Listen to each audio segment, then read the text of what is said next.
Hey, hey, hey, hey, hey, hey. For some reason, me and scheduling don't never work out. Because when I schedule a time, I never show up because it's just like it's something gotta hit me to make me want to jump up and start running my mouth. Y'all, I ain't worth a damn. I swear, it don't make no sense. Oh, it don't make no sense. So what's going on? What's going on? Am I the only one? Am I the only one? Oh man, y'all, somebody got to come in here and talk with me. Mm-hmm. Somebody say, hey. But what I guess I'm gonna do while we waiting, I'm gonna play some music. I don't know why. I'm gonna play my future. Oh yeah, yeah, yeah. What I can do is let y'all hear what my future opening and closing music gonna be. Yeah. One of the songs I cannot find is my cousin's. I found it, but I'm trying to figure out how to. Well, I'm gonna get it. I just got to download it. One of the songs is one by my cousin. He was on what the name of that show, Lenny? Oh dang, the one where the judge's chair spin round. The Voice. Yeah, he was on The Voice. And he did a song years ago about the city that we're from called Lake City. So I'm thinking about either letting that be my opening, and then one of the songs from my nephew be my closing. I got the, I got the. Well, I already got my nephew's songs because I keep those, but my cousin's song, I lost it or I shared it with somebody, let them use it, and they didn't give it back. But I got it back now. I got it back now. I got it back now. I just got to do what I need to do so I can play it. But okay, I see somebody came in. Hey, how you doing? Welcome to the night. Have a seat.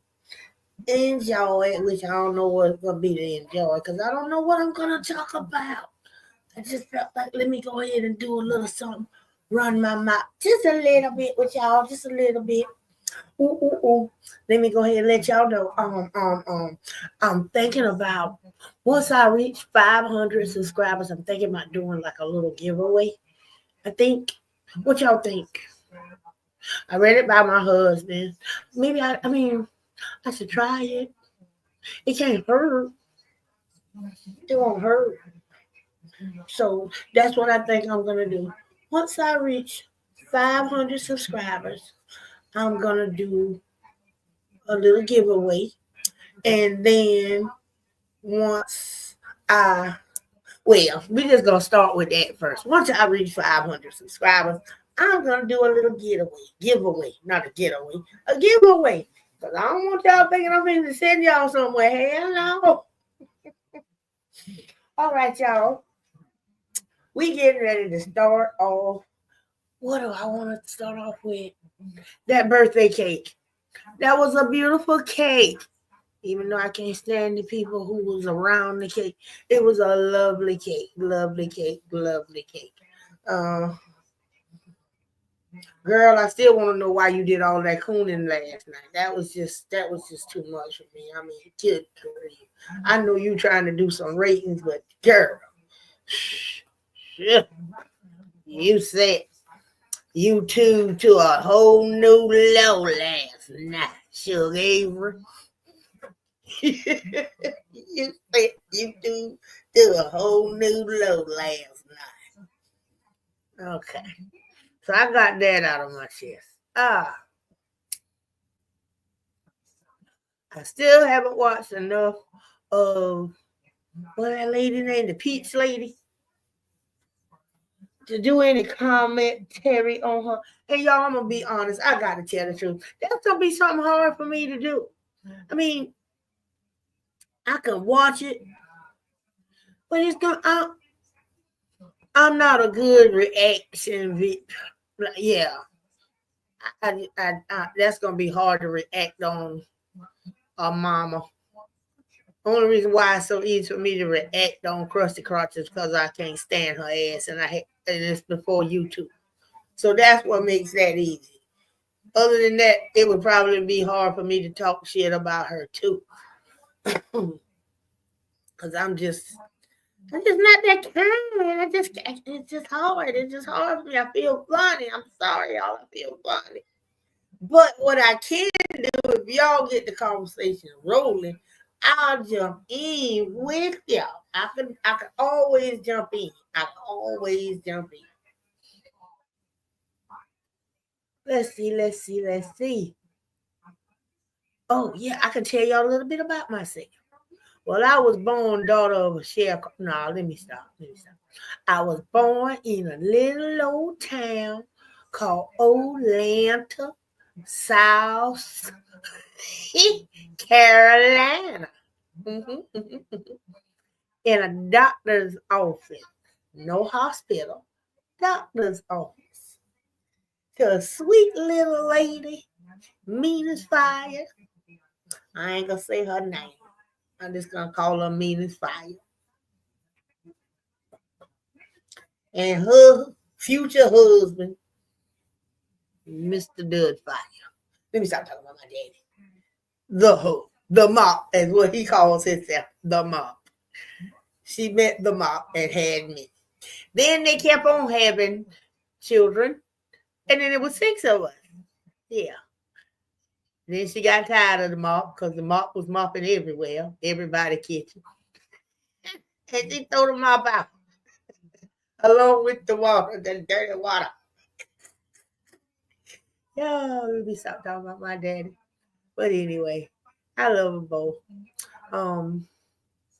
Y'all, I really don't know what to say. I really don't know what to say. I don't. Oh yeah. I did get a chance to watch the little Misha young lady again. Y'all, that was just sad to watch. It was an interview she did with these 2 guys, and I think my girl Jaguar came up on their little panel.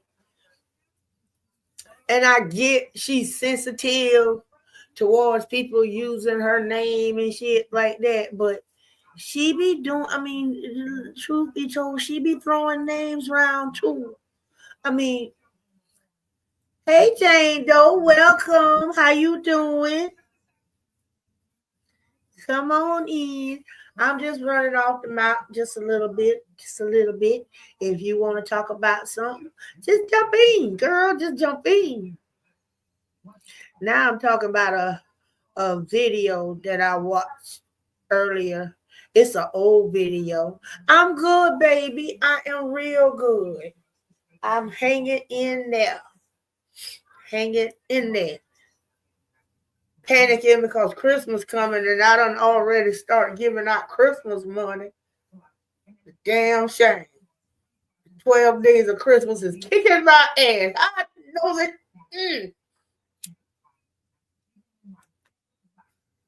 Kind of shit that is. I done start cash apping Christmas money. These kids, boy. Ooh. Yes, these kids are a handful. I got a handful of nieces and nephews. I think I got like 25 nieces and nephews. And what? 4 or 5 many great nieces and nephews. And more on the way. Y'all, more on the damn way. I think how many pregnant? Let me see. 1, 2, Peyton and Harley. I got about 6 more. No, let me stop lying. It can't be 6. I think I got like 4 more on the way. That's close to 6, though. Yes, I got my babies on the way. Y'all, I ain't gonna never have no damn money. Ooh, oh. Me and my husband gonna stay broke. Lord have mercy. I know one thing. When we get old, which we about there, but they better take care of us, or I'm gonna haunt their ass.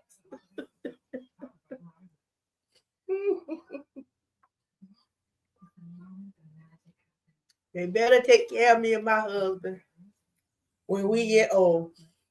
Well, I'm coming back to haunt every last one of them. Mm-hmm. I'm going to sing my happy birthday songs to them in their ear every night, and they know I can't sing. Oh, yeah. Oh, yeah. Now, back to what I was talking about, y'all. I was talking about the interview that I seen with the Misha lady and my girl, because I do love her, y'all. I know everybody don't. She ain't everybody cup of tea, but I like Jack. Okay. But Jack kind of disappointed me how she came at that girl. I thought that was a little wrong, a little rough. She tried, in her soft voice, but still it was rough. I mean, I understand she don't want nobody, throwing around her name and saying, because you don't want to be labeled as part of the Diddy squad. But she could have handled it a different way, because she said something. She calls people's name her own self. She calls their name. Whether she telling the truth or not, she's still calling people by name. There was a way she could have corrected the young lady and said that, no, that's not me, without telling the girl about the slander and her lawyers and all of this good stuff. She did not have to do to her. I felt like she was doing to her the way everybody else come at her. And that wasn't nice. I wish she wouldn't have done that. But I still love myself some Jaguar. All right. I don't care what y'all say. I still love her. But she could have came at that little girl with a little more compassion than she did. I'll say that. Now, as for the girl, hearing her story is whoa, it's wild. But so was Jag. Hearing Jag's story, it was wild. And when you hear any of them story, this shit is wild. Karen Jones, hey baby girl. I'm glad you here, because it was something I meant to do. Hold on. Glad you here. Wait a minute. Don't you go nowhere. Because I figured out some stuff today, girl. I'm working. I've been working. I'm trying to learn this thing. Let me see if I'm doing it right. Ooh, I'm doing it right. Let's see. I hope I do it right. Wait a minute. Hold on. Oh, hell, it won't let me do it. Why not? Man, poopy scoops. Let me see. It just won't. I'm getting mad. Okay, let me do that one, but it won't let me. Okay, hold on, y'all. I'm going to fix this here. I'm going to get this. That's something I want to do. Y'all, bear with me. I learned how to do the moderators, girl. I know I learned how to pick my moderators. Wait a minute, hold on. You stay right there. Uh-huh. Okay. I think I did it right. Okay, let me see if I did it right. Life is a strange death angel. Oh, Lord. I need Christmas dinner ideas that are easy. What happened to cooking with Miss Thomasina? I'm sorry. My kitchen is no kitchen no more. It's just like almost one bare room, except for a refrigerator, my stove, and one cabinet, the cabinet over the refrigerator, and a drawer, the little countertop beside the refrigerator that I got my microwave sitting on, and my sink. I have no countertops because we ripping everything out trying to remodel.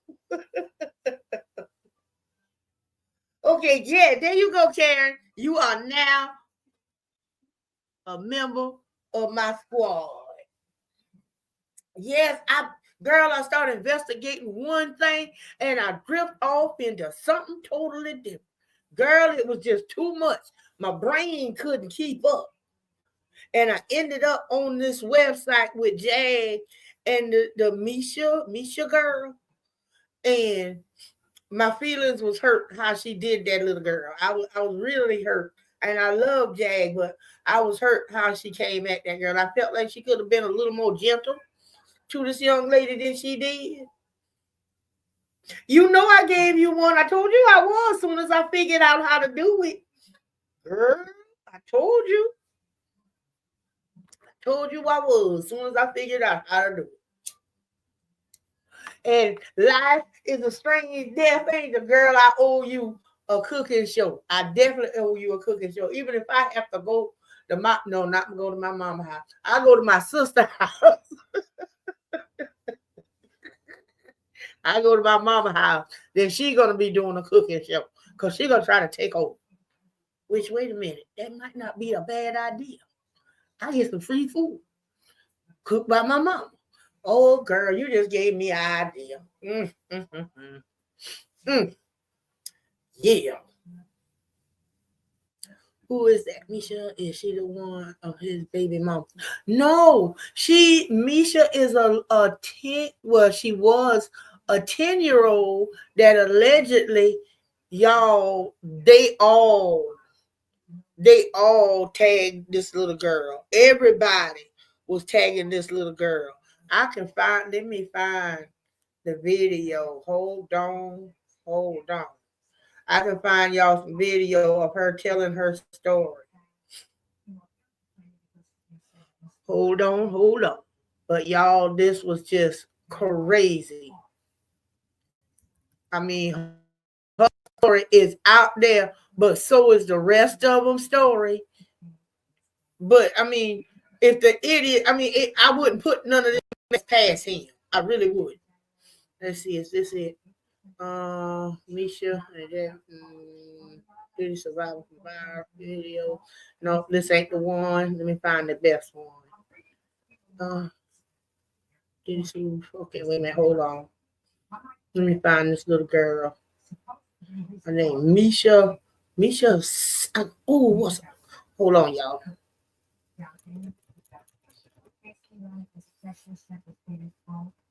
Okay.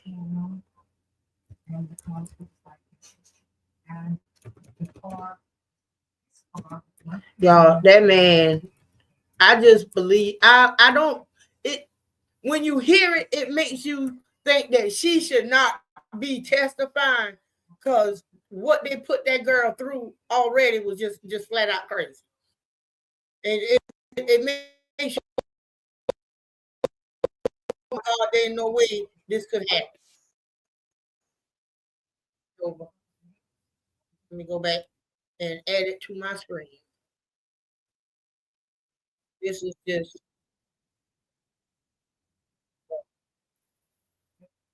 what the hell? Hey. Oh,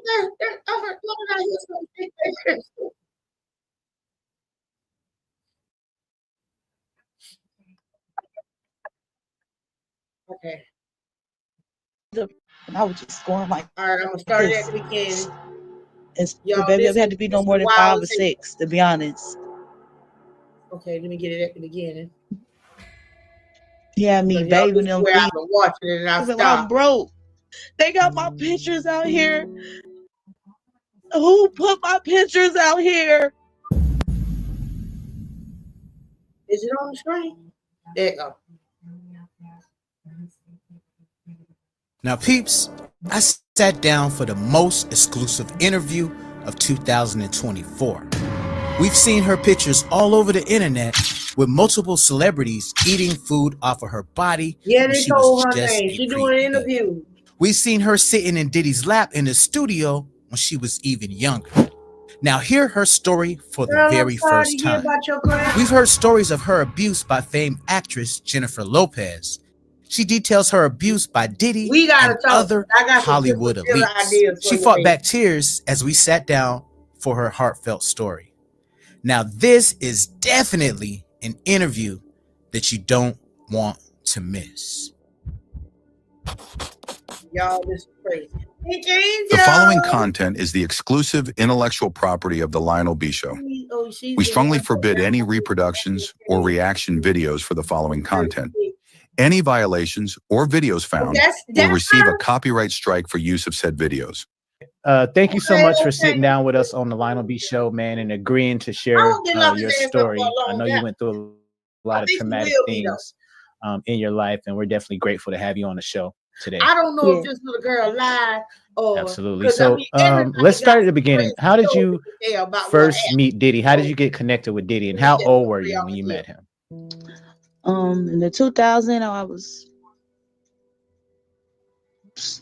basically 10, 11 is when I lost my virginity. I met him 6th grade that summer or whatever, and I remember Pierre Harvey coming by because then I started writing music for P. Diddy. And P. Diddy liked the music, but Pierre Harvey was coming by, and at first he was nice and he was paying me too. But I remember one time he came in, like he got snatched the book out of my hand, and he didn't pay me my money. And then he came back another time, and he had a big phone, and like back then the cell phone was like real big and thick.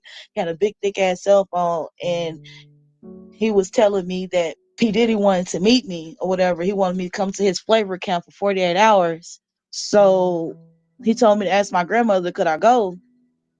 I asked my grandmother, she said no. And at the time, my mother was on drugs. And I was all like, I was mad at her because I'm like, I want to be famous. I want to be rich or whatever. I want to be famous. He gonna make me a singer, and we gonna be rich. He's saying that I got potential to be like the next Michael Jackson. Is basically what the nigga was telling me. And she said no. So when he called on the phone, I was like, she said no, I gotta ask my mama. She was being funny, like, ask your mama. But she knew my mama wasn't around. So I told them that, and they was like, we'll take you go find your mom. And I was like, for real? And he was like, yeah. So when they came back, I was expecting P. Diddy to be outside, but P. Diddy wasn't outside. Pierre Harvey was outside, and he picked me up. When I got to the he put P. Diddy on the phone because I was like skeptical about getting in the car. So he had to call P. Diddy for me to hear his voice. And once I heard his voice, I got in the car. And then when I got in the car, I remember him like eat the candy, eat the jelly beans. I think I had on pink that day. Pink, like some pink sweats and like a shirt. And I had Bobos in my head. And he was like, eat the candy, eat the candy. Oh shit, wait y'all. Y'all, I hope all of y'all done shocking see part 1. Exclusive. I'm ready to see part 2. Now, peeps, oh shit. Shocking exclusive interview. Now, peeps, I sat down for the most exclusive interview of 2024. We've seen her pictures all over the internet with multiple celebrities eating food off of her body when she was just a preteen. We've seen her sitting in Diddy's lap in the studio when she was even younger. Now hear her story for the very first time. We've heard stories of her abuse by famed actress Jennifer Lopez. She details her abuse by Diddy and other Hollywood elites. She fought back tears as we sat down for her heartfelt story. Now this is definitely an interview that you don't want to miss. Who is D&G? The following content is the exclusive intellectual property of the Lionel B Show. We strongly forbid any reproductions or reaction videos for the following content. Any violations or videos found will receive a copyright strike for use of said videos. Because after I got rescued the first time, I got to go back, y'all. I ended up running away back to him because when I told my grandmother things she had me doing, like eating people and drinking blood, they just, every time I act bad, she just be and I tell you what, like, oh, you should never ate that blood and ate them people, you know what I'm saying, like haunting me. And being poor, I'd rather go back with these rich motherfuckers and let them do. Let's go back to part 1 and listen to what these babies. These babies with them.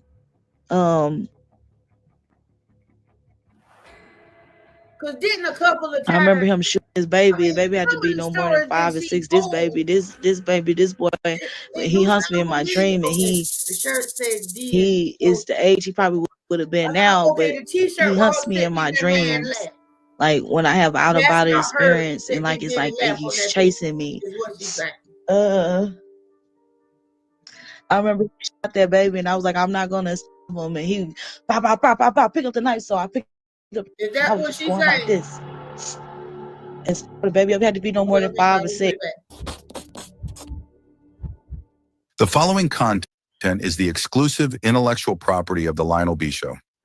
We strongly forbid any reproductions or reaction videos for the following content. What? Any violations or videos found will receive a copyright strike for use of said videos. Well, thank you so much for sitting down with us on the Lionel B Show, man, and agreeing to share your story. I know you went through a lot of traumatic things in your life, and we're definitely grateful to have you on the show today. Yes. Y'all, we having a watch party. Absolutely. So let's start at the beginning. How did you first meet Diddy? How did you get connected with Diddy, and how old were you when you met him? In the 2000, I was basically 10, 11 is when I lost my virginity. I met him 6th grade that summer or whatever, and I remember Pierre Harvey coming by because then I started writing music for P. Diddy, and P. Diddy liked the music, but Pierre Harvey was coming by, and at first he was nice and he was paying me too. But I remember one time he came and like I snatched a book out my hand and he didn't pay me my money. And then he came back another time and he had a big phone. And like back then the cell phone was like real big and thick. He had a big thick ass cell phone, and he was telling me that P. Diddy wanted to meet me or whatever. He wanted me to come to his flavor camp for 48 hours. So he told me to ask my grandmother, could I go? I asked my grandmother, she said no. And at the time, my mother was on drugs. And I was all like, I was mad at her because I'm like, I want to be famous. I want to be rich or whatever. I want to be famous. He gonna make me a singer and we're gonna be rich. He's saying that I got potential to be like the next Michael Jackson, is basically what the nigga was telling me. And she said no. So when he called on the phone, I was like, she said no, I gotta ask my mama. She was being funny, like, ask your mama. But she knew my mama wasn't around. So I told them that, and they was like, we'll take you go find your mom. And I was like, for real? And he was like, yeah. So when they came back, I was expecting P. Diddy to be outside, but P. Diddy wasn't outside. Pierre Harvey was outside, and he picked me up. When I got to the car, he was all like, he put P. Diddy on the phone because I was like skeptical about getting in the car. So he had to call P. Diddy for me to hear his voice. And once I heard his voice, I got in the car.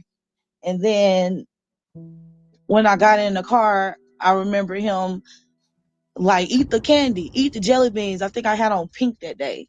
Pink, like some pink sweats and like a shirt. And I had Bobos in my head. And he was like, eat the candy, eat the candy. And some said don't eat the candy, but then he was like being real persistent. Eat it, eat it, eat it, eat the candy, try it. These are new jelly beans. We just invented these with jelly beans. And when I ate the jelly bean, I was like, this is nasty. And I was spitting it out. And as I spit it out, I was like, I want to get out the car. And he slammed the door, and then he got in the car. And I remember being out of there. And I remember them putting me on the jet and them saying, damn, this little heavy. I remember him being like, wake up, wake up. I remember waking up. I remember my ear popping, and I remember my stomach dropping on the airplane. So it was a private. Okay, y'all, I got a question. So it was proved that everything she said was made up? I'm sorry I had to stop, but I had to ask.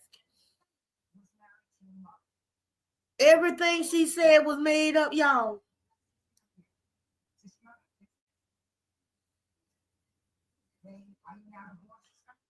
And what about that other girl? What her name was? Tasha, Tara? What? There was another girl with a T. Wasn't it?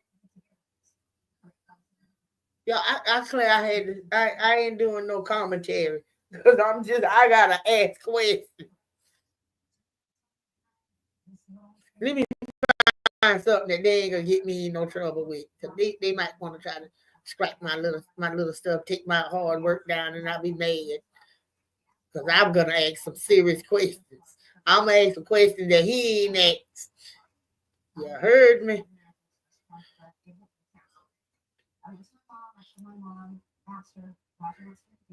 What y'all think? Let me find. I'm getting ready to find. I gotta find that. I definitely gotta find that, y'all. Let me go in here and hunt it down. Let's see. And what you say the name of that? Hold on. Let me scroll up. Come on. Scroll up. I think my page, my screen just rose. Oh hell. Okay, there we go. We moving.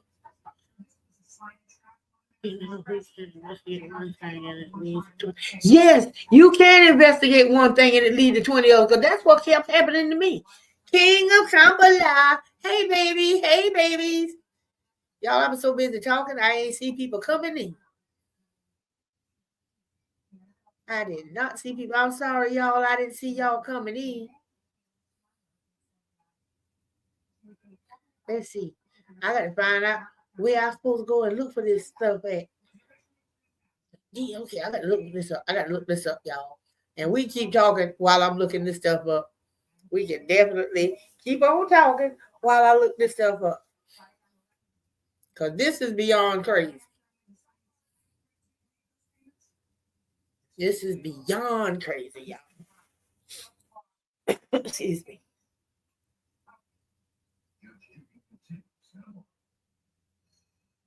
I don't know much about her either. I saw some of her video. I can't remember whose room I was in, and I saw it. And just the first thing I said when I saw it was that I hope that they don't put her on the stand.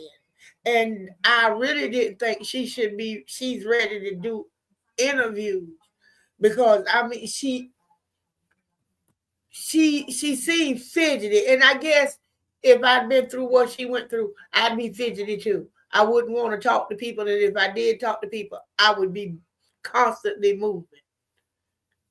But I mean, I'm not gonna doubt. I will not doubt her, because if it comes out that all of that stuff that child saying is true, oh my goodness. But this T-shirt thing, I got to find out about that definitely, because she said, I think the picture was supposed to be her. I think that's what they say.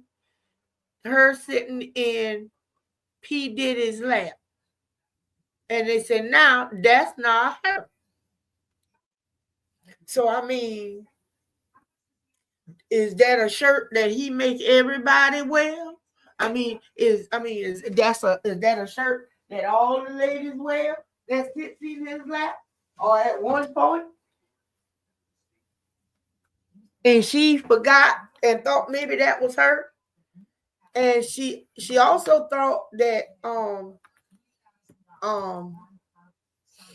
some part of a movie, Blink, something about a Blink 23 or Blink somebody. I thought I heard somewhere that said she didn't tell the truth, that maybe others wasn't telling the truth, and that wouldn't be good. Yes, it is not. Jag was saying that she felt like maybe they were paying her to come out and talk like that just to make the real survivors look like they lying. Because evidently, they stories they gonna tell must be some doozies and some mother snacks. Y'all, I ain't tell you no lie. My husband gonna get mad at me. But I plan to be outside at the Diddy trial. I don't want to go inside. If I can get inside, that would be good as hell. But I'll be happy outside, because I guarantee you that's where all the gossip gonna be. Right outside that door. Right outside, you can hear everything. And I want to be there to get everything. I plan to be there to get everything. Trying to tell you now, if I got to camp out in my tent at the campsite, I want to find out everything. I did, girl. Because I don't Okay, nobody has never said that she was never there. Nobody never said that this girl was never with him. They just saying that some of the stories she told is not true. So if some of them is not true, what about the rest of them? And all of them sounds disgusting. All of them. I'm going to find a site where we can listen to them without somebody hollering about they're going to put a strike on me. Let me go to YouTube right now. And I'm going to find a page where we can see this without them hollering about a strike. Because I want to see, I want to know. And there was some more stuff she told that I didn't get a chance to see at all. But I really, really, really want to know. Let's see, where did I see it? Where did I see it at? Okay. All right. This is the one that I watched today that kind of hurt my feelings. And I don't think I don't remember them saying something about some strikes. So we ought to be able to watch this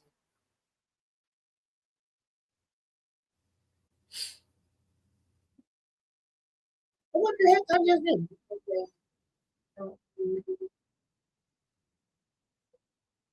Okay, now let me get the screen. Y'all, this is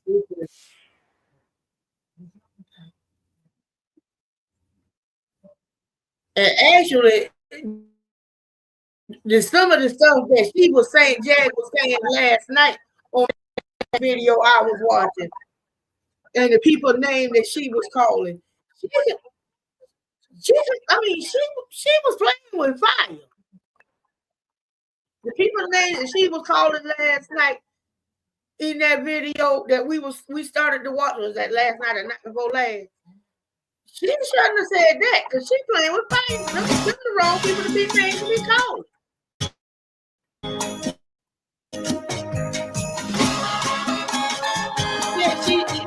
That's why I say, even if the girl lied, there was a way she could have done that. But y'all tell me what y'all think. That's what story. I thought. I thought she was a little rough. Okay, thank you. Do you want to just tell us then, what was your life like as a kid before all this happened? Well, before all of this happened, I had a good childhood, but to a certain extent. I had my mother in my life up till I was about 6 years old, and they are all true. But that's the problem. She used to be a paramedic, and then she got on drugs, and then I remember living with my grandmother, and my mother would be there, but she wasn't living with us. My grandmother wouldn't allow her to the house, and around she do tell more and more. I've been molested by family members on my dad's side. That's why it sounds so to where I was hypersexual and I was like doing things with my cousins and stuff, and they told me I was fast or whatever, but nobody wanted to believe Jaguar. Got the wrong person that did what they did to me. It was more of a be quiet, don't tell your dad, he gonna kill him. Don't tell your mama, she gonna kill me. So it was always pushed off. I felt like when I came, they always told me to tell the truth, and then when I finally spoke the truth, they'll tell me stop tattling. So I imagine that affected you as a kid, like in school and stuff. Were you able to concentrate? No, but I did. But no, like after that offense, what that essay that happened to me in the 6th grade, I was returned home, and when I went to school, I used to dress like. In the summertime, I wore a turtleneck and I put on some pants. And my teacher, Miss Peterson, which was at Webb Middle School, she noticed her and the principal. I told the class what I've been through, and her and the principal came by and talked to my grandmother, and like my grandmother played it off as if I was lying and I've been sick in the hospital, but I was not sick in the hospital. And after the holidays, I'm getting my school records to show the times I missed, but then I went back to school. And did you have many friends at school that you could talk to, that you could confide in? Yes. A lot of people wonder why I acted weird when I came back. When I had one best friend, she don't want her name to be mentioned. She said she don't want no parts, but she knew everything. And it seemed like when I spoke, she told her mother, and her mother was concerned because my grandmother used to poke fun at me with that I'm eating people and drinking blood. Like she said, I acted bad because I ate the blood, and I ate people and I drank blood. So like she didn't physically abuse me, but verbally I was abused a lot, like taunting me. And when this was going on when you was a kid, were there any adults that you could talk to for support, or were you just on your own? I was on my own because anytime I spoke out to an adult, my they would come talk to my grandmother, and she'd tell me that I'm going to get the rest of my siblings took. And she's always scare me with CPS. Like if CPS gets you or foster care gets you, they're going to do you worse. They're going to do you real bad. So I just learned how to suppress it. So, you know, like when you're a kid, sometimes you have like dreams of what you're going to do when you grow up. Did you have dreams? Yeah, I wanted to be a singer. I wanted to do wanted to be in the industry as far as movies, singers, writing. I was good at writing poems, and I was good at writing songs. And when I was younger, we had like the encyclopedia books, like all of them through the A through Z. We used to have that dictionaries. So I used to like to read a lot and write music. And were you good at sports or anything like that? Traumatized. I was in athletics, but I wasn't in any sports. Like I joined up athletics, but I never was on like any teams. But I was in athletics.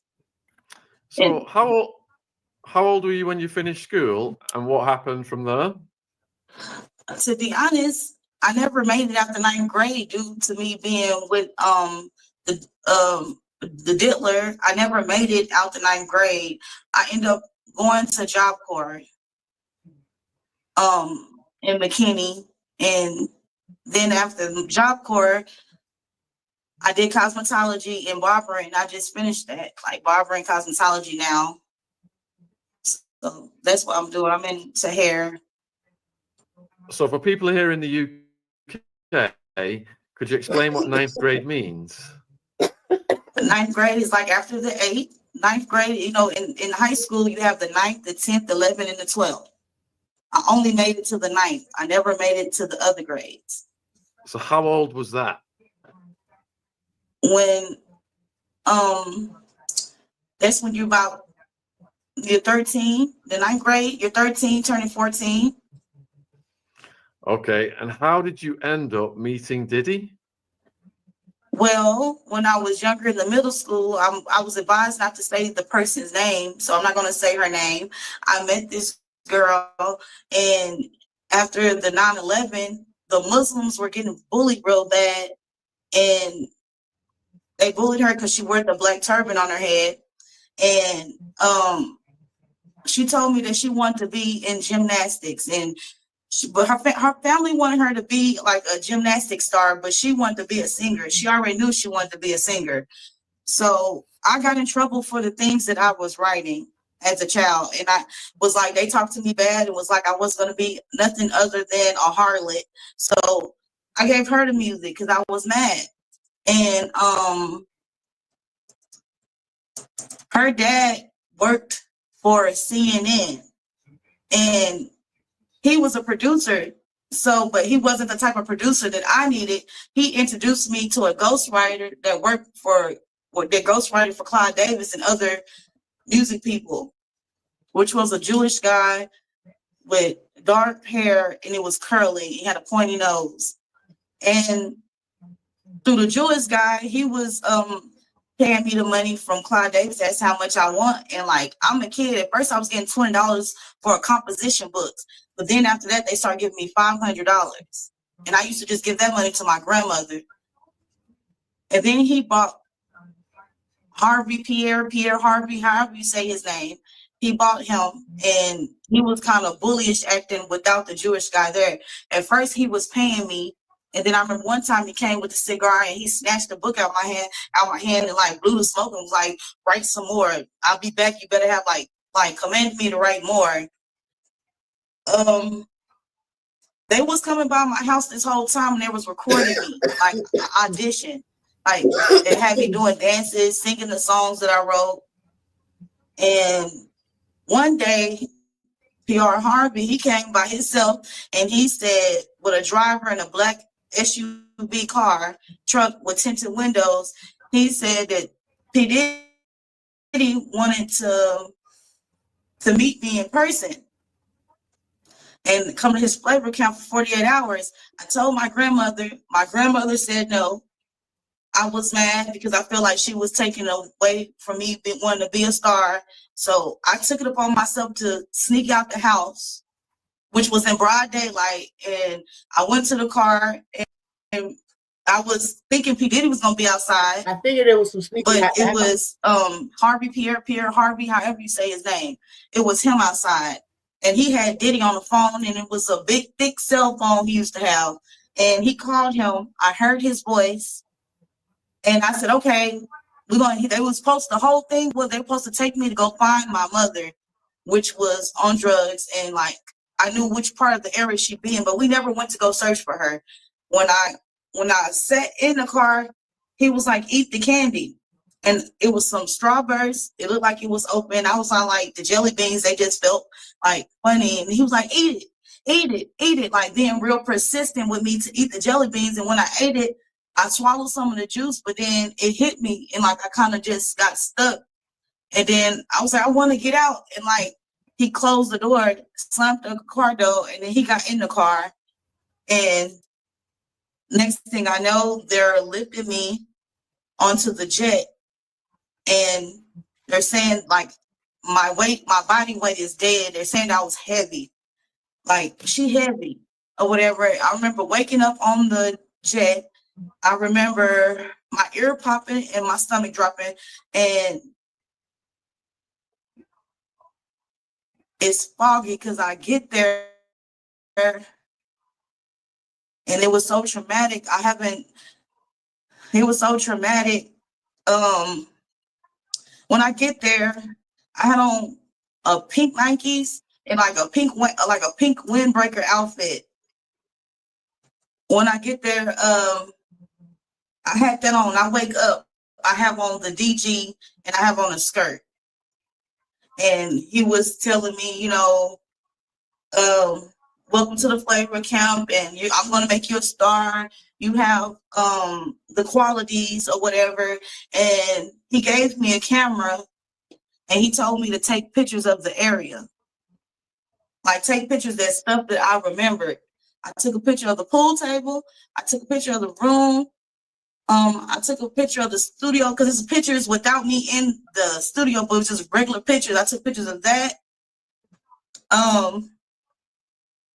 And I remember him, like, I didn't have my underwears or nothing on when I was sitting on his lap in that picture. And I remember him like telling me like, "Ooh, she got a nice body, got like a nice little shape on her or whatever." And like, I just felt uncomfortable. I gotta find that picture.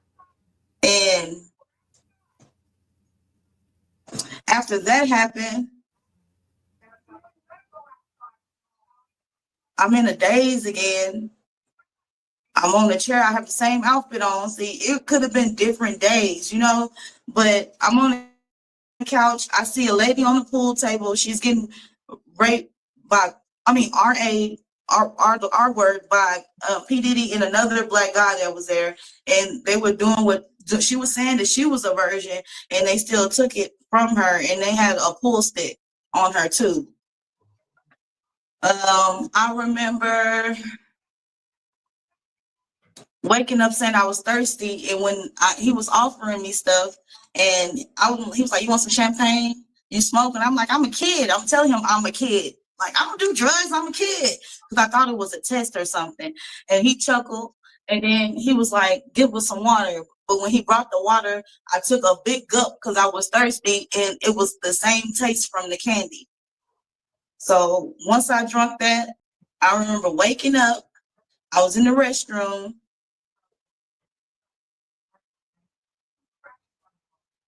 But before we went to the restroom, he sent Roger Bonds, which was his driver, to go buy a pink dildo. And this dildo was a long, like real long, like probably like it was like one of the long 15-inch ones, and it had a penis on this end and a penis on, like it was two-sided. And I didn't know that was going to be for me, because he was asking me the way I wrote my music.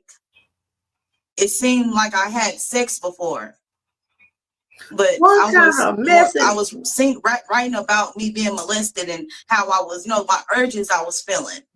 And after he got back with that dildo, I remember being hard on that bed, but I passed out. I was scared. He asked me if I did this before. He was sitting down, I was standing up, and then I was like, no, and he got aggressive, and he put me down on the bed, and he RA'd me. It hurted so bad that I passed out. I wake back up. I'm being RA'd in the restroom, and he's behind me. He has the video camera while he's behind me, and he ended up handing it to Pierre or whatever, and Pierre started recording, and he was like, man, I can't get off or whatever. He turned me around, kissed me in my mouth, and was telling me, like, it's okay. He was like, I can't squeeze my nipples. And then he turned me back over. And when he turned me back over, he put it in my, where I do number 2 at. And I remember passing out from the pain because it hurted so much. And I'm thinking I'm screaming, but I'm screaming in my head. So whatever drug he has me on, I'm screaming in my head until my mouth was able to yell and scream. He switched out. Pierre Harvey, get behind me. I'm still like passed over the sink, but I feel the pain again of the thrust. It woke me up. So when I looked in the mirror to see, like, dang, you're not done, it was Pierre Harvey. So I started yelling, no, no, no, no, no, because I didn't consent to him, I passed out again because it hurt so much, the pain. They tell the Jewish guy to come. The Jewish guy, I was looking at him like, help me, because I remember him telling me he just had a daughter. So I'm thinking he would help me. And he just looking there, he looking scared. I think he was crying too, to be honest. He was crying. He was looking, he didn't want to be there. And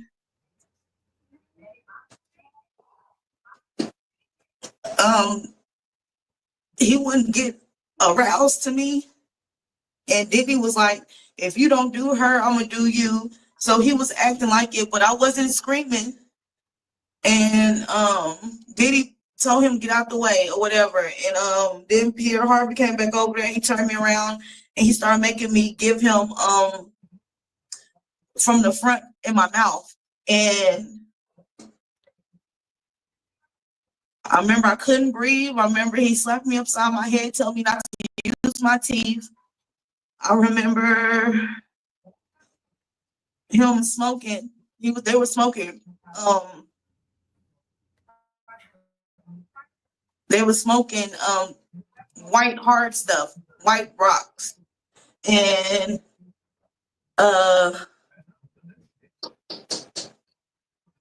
Diddy sitting in the door arm, and the way that the stalls are made, they're long. It wasn't like a regular restroom. Diddy sit in the doorway masturbating. He's recording, and so she can describe inside his I remember that man shoving a champagne bottle at me, and I was screaming. I know if I wasn't screaming, I was screaming so loud.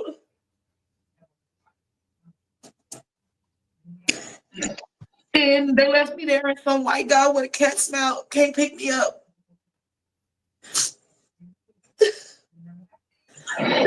This white guy said he gonna take me home. I said I want to go home. So I was thinking I was going home. They put me on a jet. He was like, we can't send her home. P. Diddy was acting frantic because I think he came to for what he did to me. And he was like, I couldn't go home.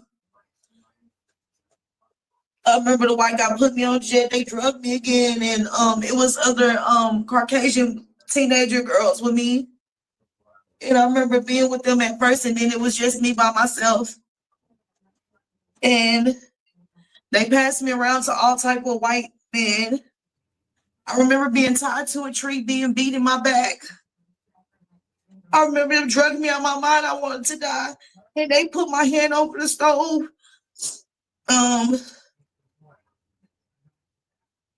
They put my hand over the stove to like wake me up. I remember each white man used to beat me with a thick belt in my back like I was a slave. It was other children there. They were brown skinned, a little bit darker than me. Like, if you can see, I'm two different colors or whatever, but they was like the darker color of me, the darker brown of me, and we were all in like a chicken cage, like in the like if I think about it, it was a slave cage.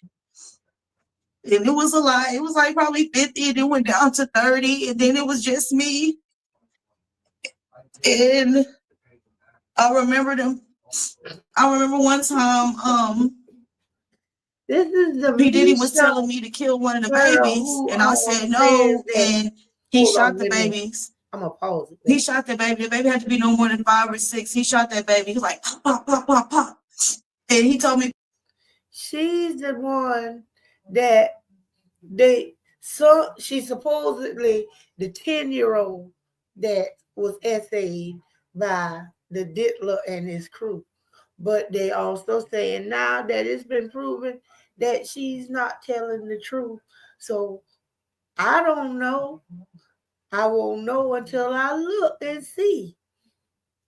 Hey, you're welcome. You see who I put you up there, girl. I got you with a wrench. You got to get your toolbox to put it in. But I got you a wrench. I got you a wrench. You got to put it in your toolbox. But y'all, back to the juicy news. Let's get back to the gossip. You know I'm nosy. Pick up the knife. I thought he gonna kill me, so I picked up the knife, and I was just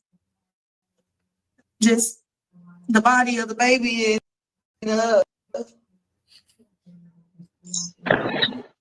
I remember certain celebrities that was there. They blindfolded me, but I can hear the voices. They had a knife, a corkscrew, a candle, a spoon. The knife was like a steak knife, a butter knife. They had a broken champagne glass. And a cigar. And each of them had to stick something in me.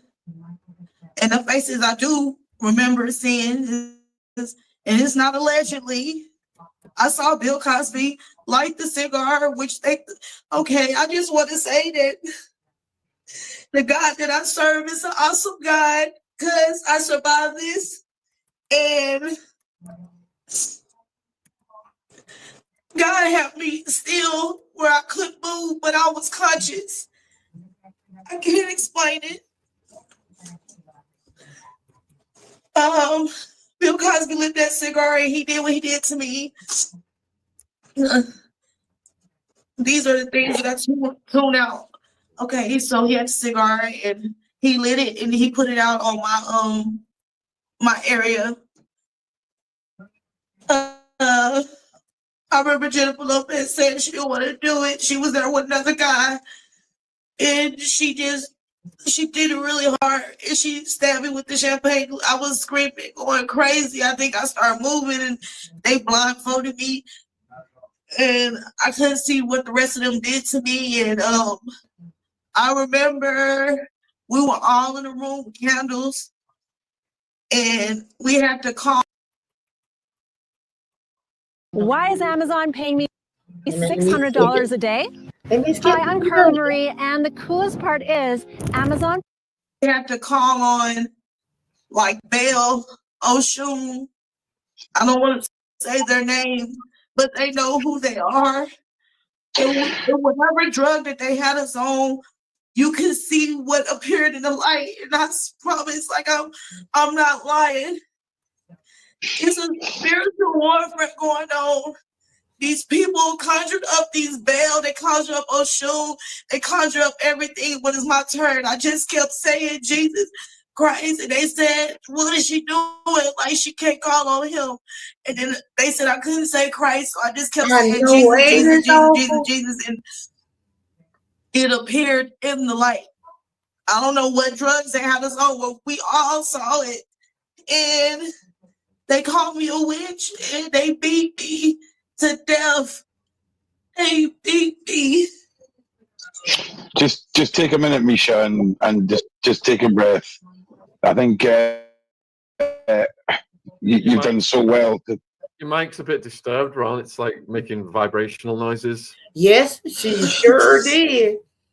Misha, we're just gonna, you're such a brave person. You know, to tell your story and to relive this, and everyone's saluting your bravery right now. It's all just love and respect in the comments. Let's just take a break from the horror for a second, and I'm just gonna ask you some questions away from the horror. So, how old are you when this happened, and also, when to be at that age and to hear about. I was 10. I didn't get back home until I was 11. I was 10 when I left. I didn't get back till I was 11. Okay, so you're 10, and this guy, Diddy, is this huge star. I mean, for someone who's 10 years old, what did you think of him before you met him and found out what he was really like? I thought he was a mogul, and I thought he could make you famous. He did it for Biggie. He did it for Mary J. Blige. He did it for all these artists. I didn't know that the music industry is dark like this. I didn't know. But then I did know, because before I left, they was teaching me witchcraft, like making music over the water. They gave me a book. Because King James, before he wrote the Bible, he has another book. They was giving me that book. Yes. To like read it, to do spells. So I was thinking of it as like Harry Potter in my mind or something. Like I wasn't thinking it was demonic. I didn't know what I was getting myself into. So is it a method they employed that they tell kids they're going to make them stars, or they're going to give their careers a rise up? Is that the kind of thing they did at Blowing Smoke? Yeah, they tell you that they're going to make you big. He told me he was going to bring me out when I turned 20. But they tell you that they're going to make you a star. They tell you that they promise you a lot of things, and you don't get nothing took from you, because he wants your innocence. He wants your creativity, and he wants power over you. So that's why he do the things he do, is for power. And you were just 10. So you said you were stuck there until you was 11. You were stuck there for a year? Yeah, because how my birthday works, like right now I'm 33, but in December I turn 34. Well, dang. All right. So how soon after you were introduced to them did the horrors start? Was there a period where they were nice to you first, or did it get really bad quite quickly? Well, everything was bad to me. Even with Clyde Davis, everything was bad to me. Because when they come back and I'm standing talking about it, I tune out. He was there too. He did something to me. But it was so traumatizing to me that I don't want to remember it. I don't remember eating. I remember drinking my own urine and having to eat feces. It was nothing good about it. It was nothing good about it, other than after they like I have to fight through the high to perform or something like that. But it was nothing good about it. It was nothing good. It was nothing good. Even if he was nice to me, it was nothing good.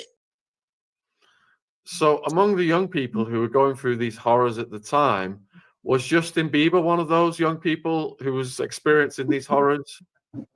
I didn't meet him until like the 2003, 2004, but yes, he has experienced that. He made Justin Bieber do things to me and made me do things back to Justin Bieber. And how old were you at that point? I had to be either, because I ended up coming back home from the first incident and I ran away back to him when I was 13. So were you able to, like, you say you had to do these things for each other? Does that mean that like you guys were enemies, or were you able to make friends with Justin? I mean, they would just use me as like a bucket. He was just using me as a bucket. Even his sons. And God could take me down, like God could strike me down. Even his sons, Justin and King. Quincy was there too. But he would use me as a bucket. And other young artists, I haven't named their names. But they would use me as a bucket. If I recall, I remember them having to hold his arms. Quincy had to record. We were all underage. He drugged them. He always keep us drugged. I remember they hurt me real bad in the back, with the part where I do number 2 at. And he told me, I told him I was in pain, and he told me, "Oh, you in pain?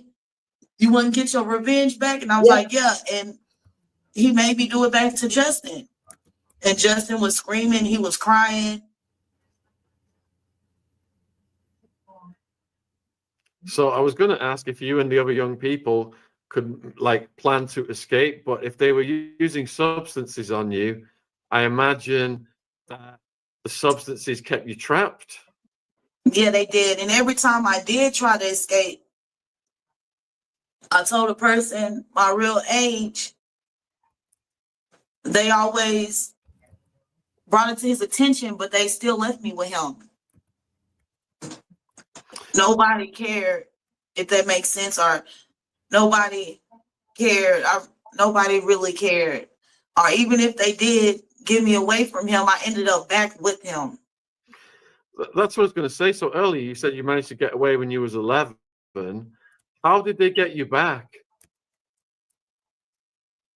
I ran away back to him. I met this lady. She used to be a model in the model industry. She's on drugs now. She was on drugs then. And she was saying she was a model, and I was telling her I wanted to go back. Like, I rode the bus, and I was like, "I'm trying to get back to P. Diddy. You know how to get to New York." And like, that's how I got back. We hitchhiked. I hitchhiked with people I didn't know, and they got me back to New York. All right. So explain what happened then. So at 11, you got out, and then what was your life like when you got out for a bit? I was traumatized.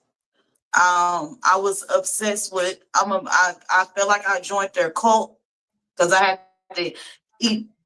He was telling me the reason why I'm saying I was eating people, because it could have been raw meat, but he told me I was eating people. Like, he killed the little brown boy and his skin was brown. So I'm thinking I'm eating the little slave kids that were in the thing with me.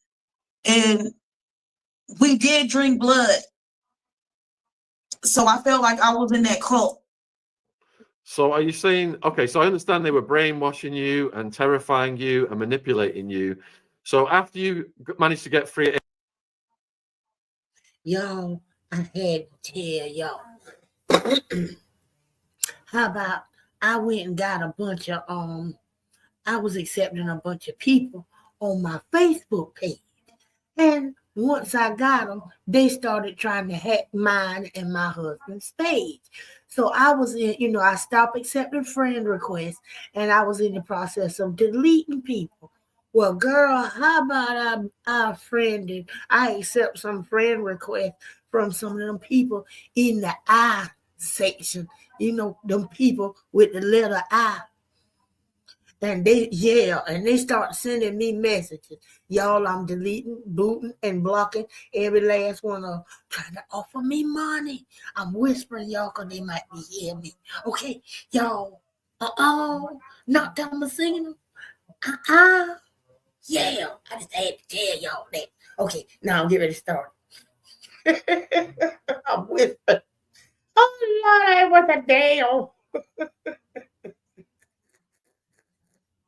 Age 11, did you feel so brainwashed that you went back? Is that why you went back?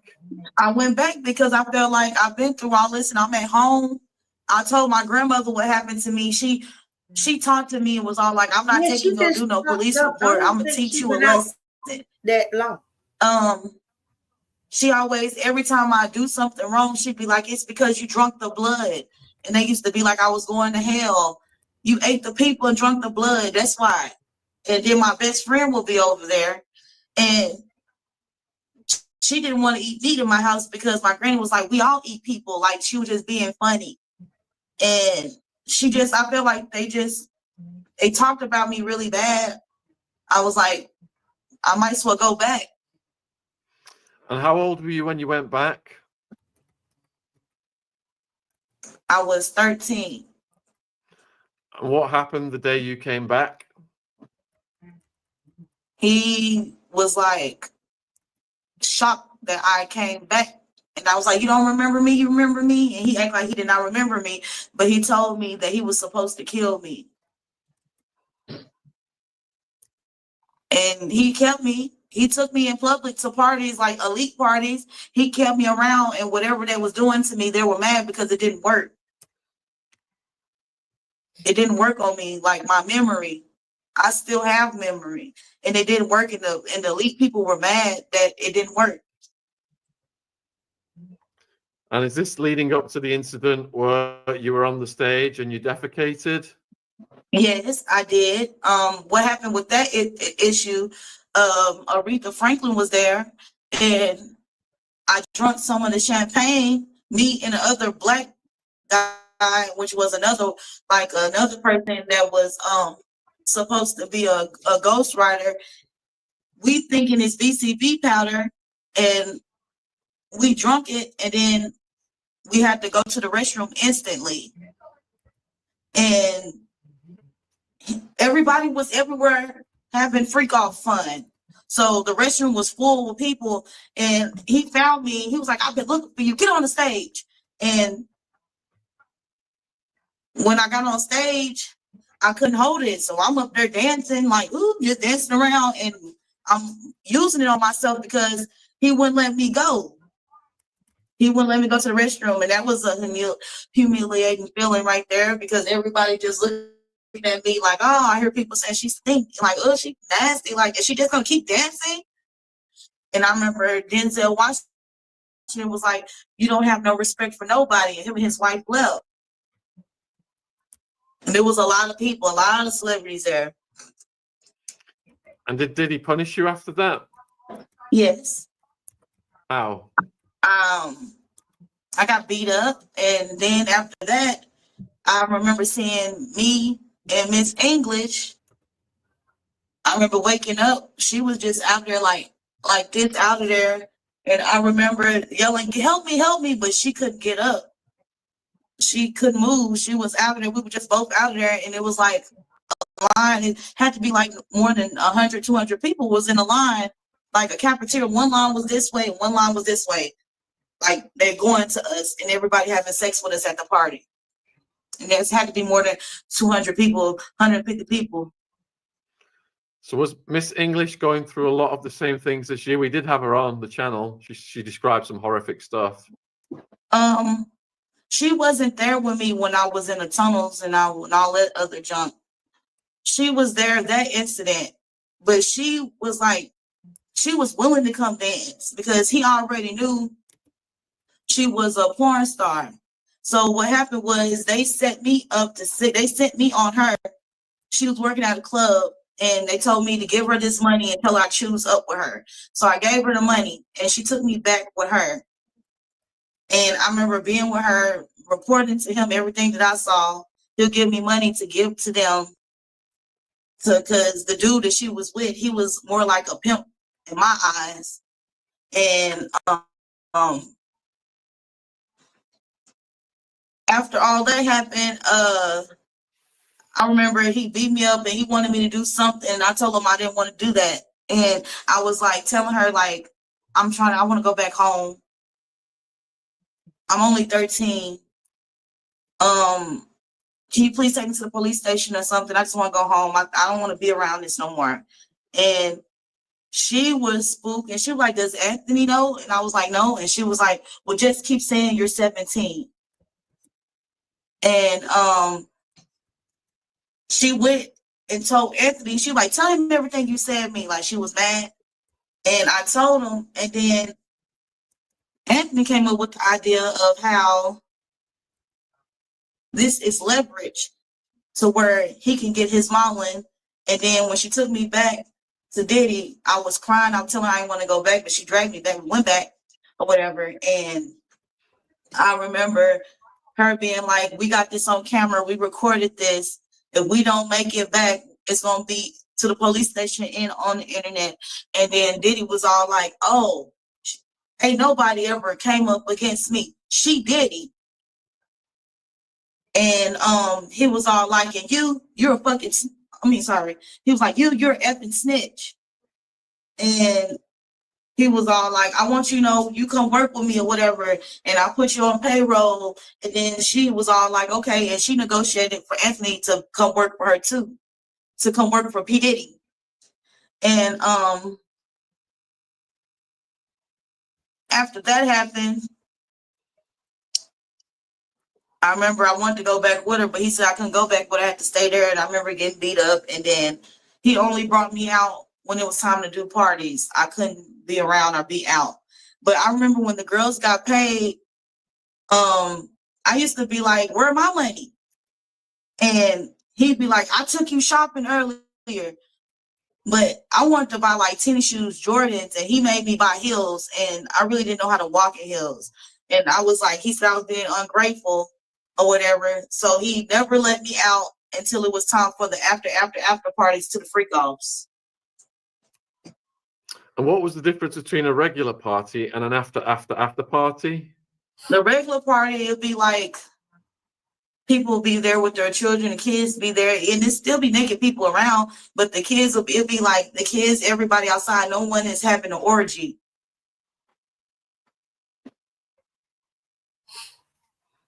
It was like different levels. So in the after party, it was just full on, anything went. Yeah. Everybody on everybody, girls on girls, guys on guys, guys on kids, kids on kids. It was everything. And is this around the time there was a plan to get you pregnant? I was pregnant a lot throughout that time. I have scars, but when I went to the doctor as a grown woman now, I only have one child. I had him normal.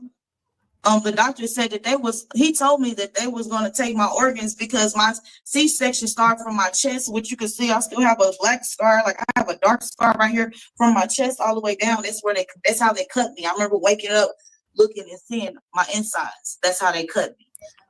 I got pregnant multiple times, but I told him, like, because it got to the point where I started seeing spirits, because we was into that cult stuff. He was using me to see the spirits and talk to the spirits. And I told him if he killed me or if he killed another baby, that he was going to die.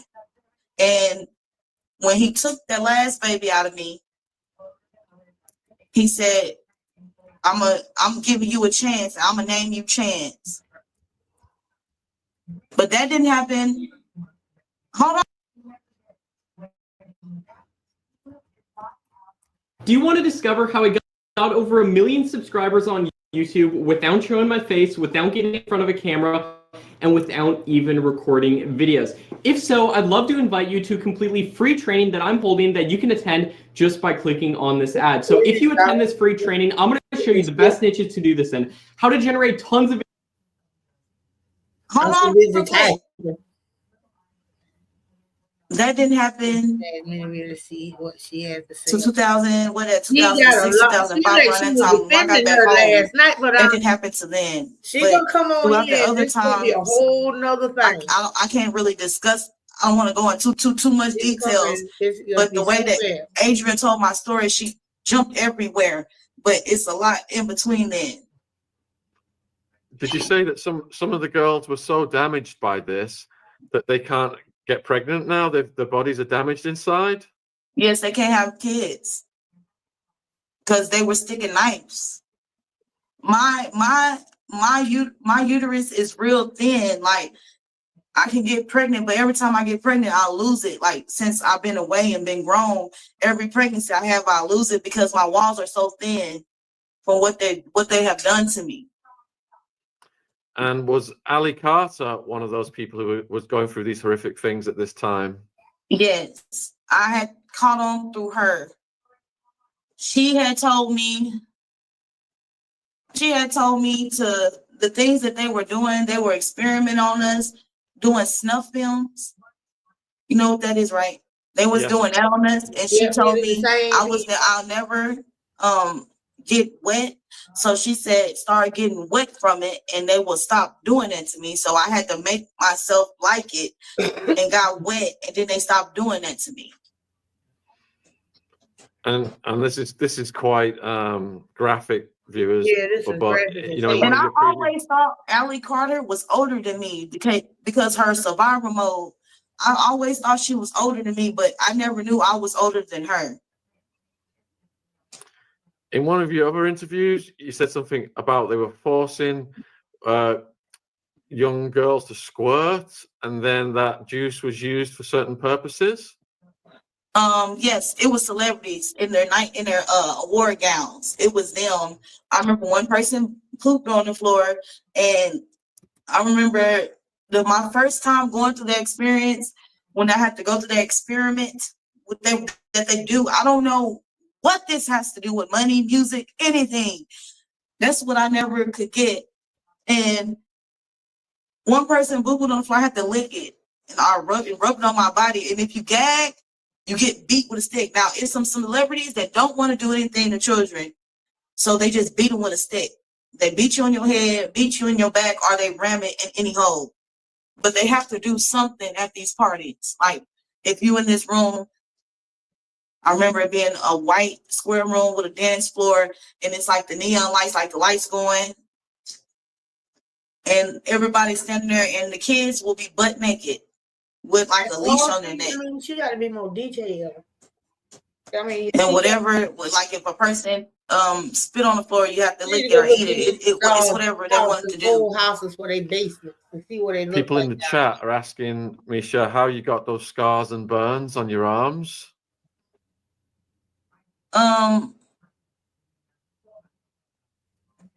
My scars and burns is I covered up a lot of I got a lot of tattoos to cover a lot of my scars up. And was it from around that time that they were caused? No, I didn't get these tattoos until I got older. When I got grown, like, I didn't start getting tattoos until I turned 22. So this second time then, you know, you've gone back, and it's a second time now. How long did this second time last? 3, 4, 5, and a little bit of 6, but I came back home. That's when I went back to high school. And when I went back to high school, all my classmates were in the 11th grade, and I was still in the 9th grade. So the second time lasted longer than the first time. Yeah, I was there. I wasn't planning on ever coming back home, to be honest. But he tried to put me, like, I had that baby, his mother, when I had to breastfeed the baby, sometimes I didn't want to breastfeed her because I was addicted to the drug, and I was feeding for the drug. And I had to bond with the baby. And I just, like, they never let me bond with the baby when I wanted to. So when they was trying to make me bond with the baby, I didn't want to bond with her.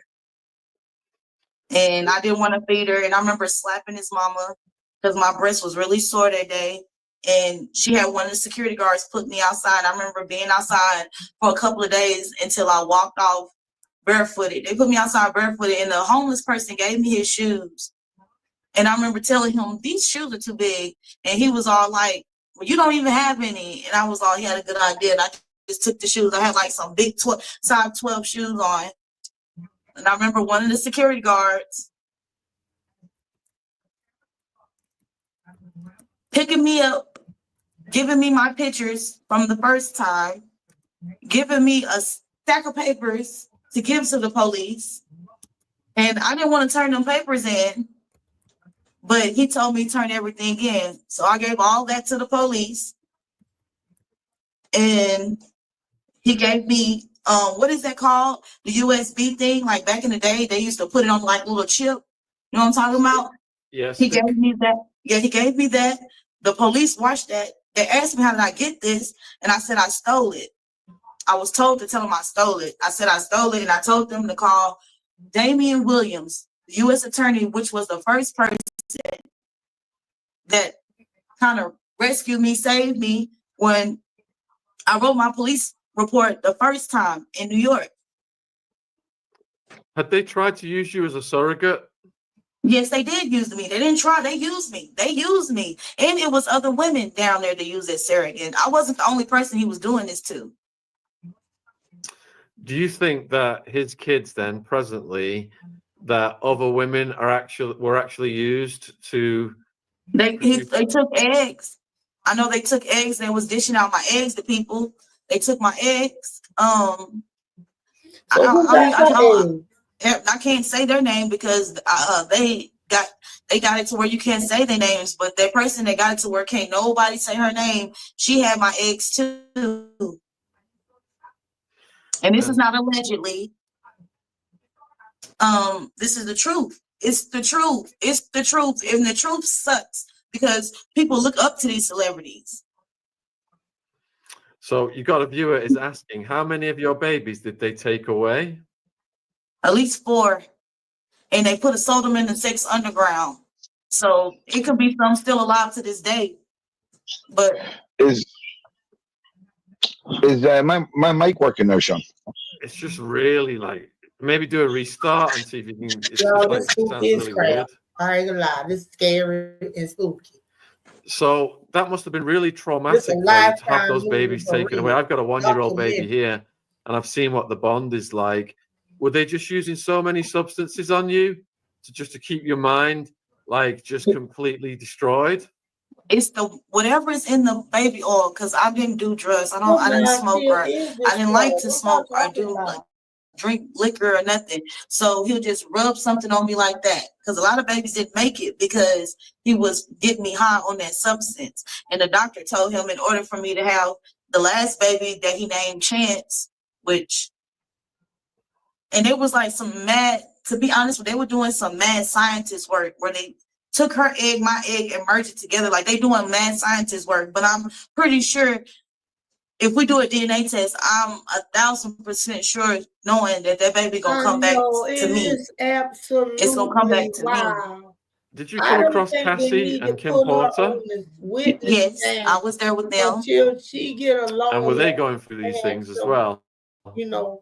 Yes, it was the relationship that Diddy had with all the women around is more of a pimp relationship.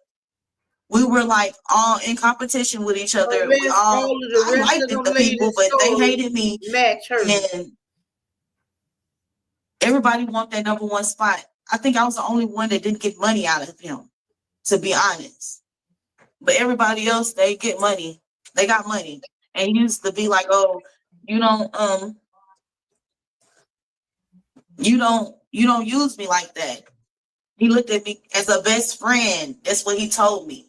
Me being naive, I thought he loved me, but once I started getting off them drugs and like especially when every time he got me pregnant, had to keep me off the drugs, I knew this not what's up. When I got out, woke up out the crazy world. Do you know the backstory behind the Cassie video? She was watching him have sex and she took that bag of money. Now that, y'all, What's real and original is in your bones, not inspired by some famous face. He said, "Turn your skin." And mash pause. That's where I gotta mash pause on that. That right there, if y'all go back and look at that video where he grabs that girl at the elevator, there's two videos. One where he kind of tearing her ass up right there at the elevator. The other one, he drags her around the corner from the elevator. When he drags her around the corner, he snatches a little small bag from her. When he snatches it, he zips it open, looks in the bag. I think he says some more words to her, and he walks off and leave that girl on the floor. Y'all gotta look at that. There was something. And my question is, what the fuck was in that bag? And then she started talking about it. I go back and look at that. Find the whole clip. He drags Cassie and turns her loose, grab that bag and walk away from her and left her on the floor, on the ground. Yeah, y'all got to look at that.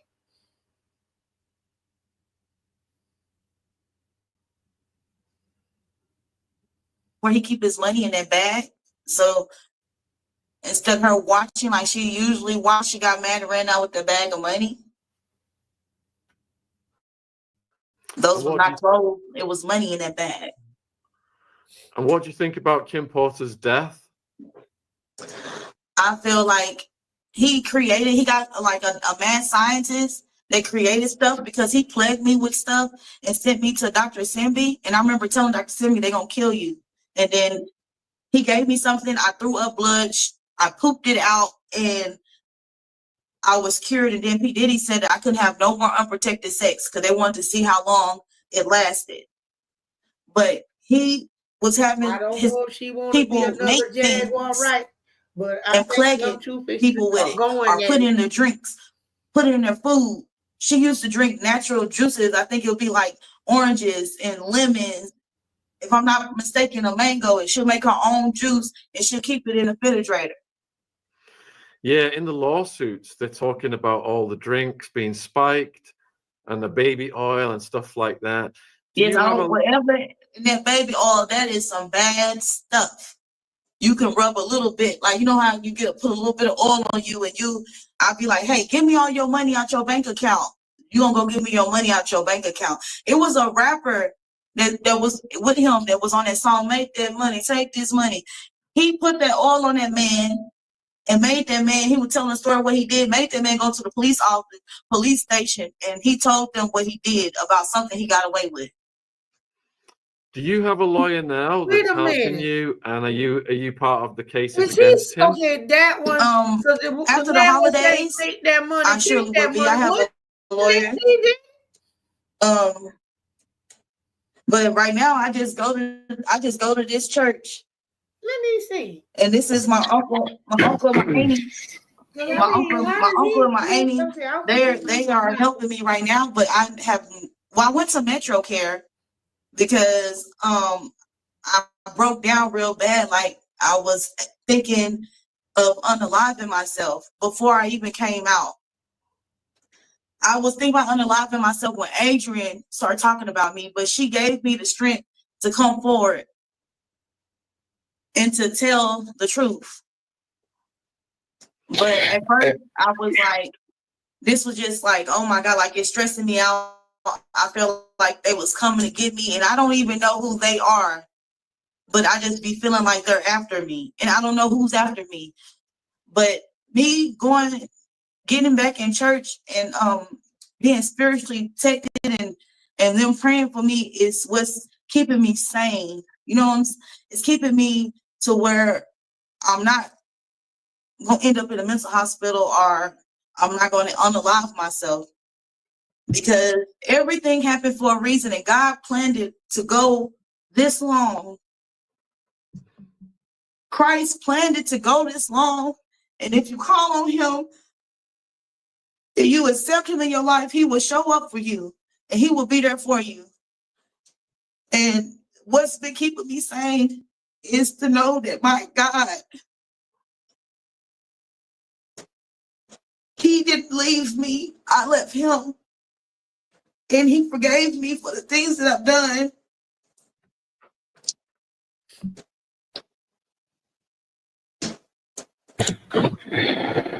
I don't know if is my mic working any better now, Sean? Sorry. Just sounds like you're like a robot, something like. I don't know what's going on. I apologize. Maybe turn the volume down, maybe because it's like. Let me see mic settings. Yeah, you've got it on 200%. Oh, there you go. That'll be what it. That'll be what it is. Sorry about that, Misha. I've got one more question, then Ron's going to ask some questions. Have the cops tried to interview you, Misha, about any of this? I called the FBI when I saw Mr. Damon, the U.S. attorney, on TV. I called the FBI. They haven't called me back, but when I finally got somebody to take my case, and she said that she will get with me after the holidays, so I'm looking forward to that. And wherever else I have to do. But the thing is with me not having a lawyer, because back in 2012, all this stuff was already going to be happening. But if I would have came up forward, he probably would have got arrested a little bit faster. But he was threatening to kill me. And Roger Bonds found me. And he should be able to vouch for me because he gave my number to P. Diddy and he called me. And he was like, as soon as I step in New York, he was going to kill me. So I never went. 2012, I met Allie Carter again.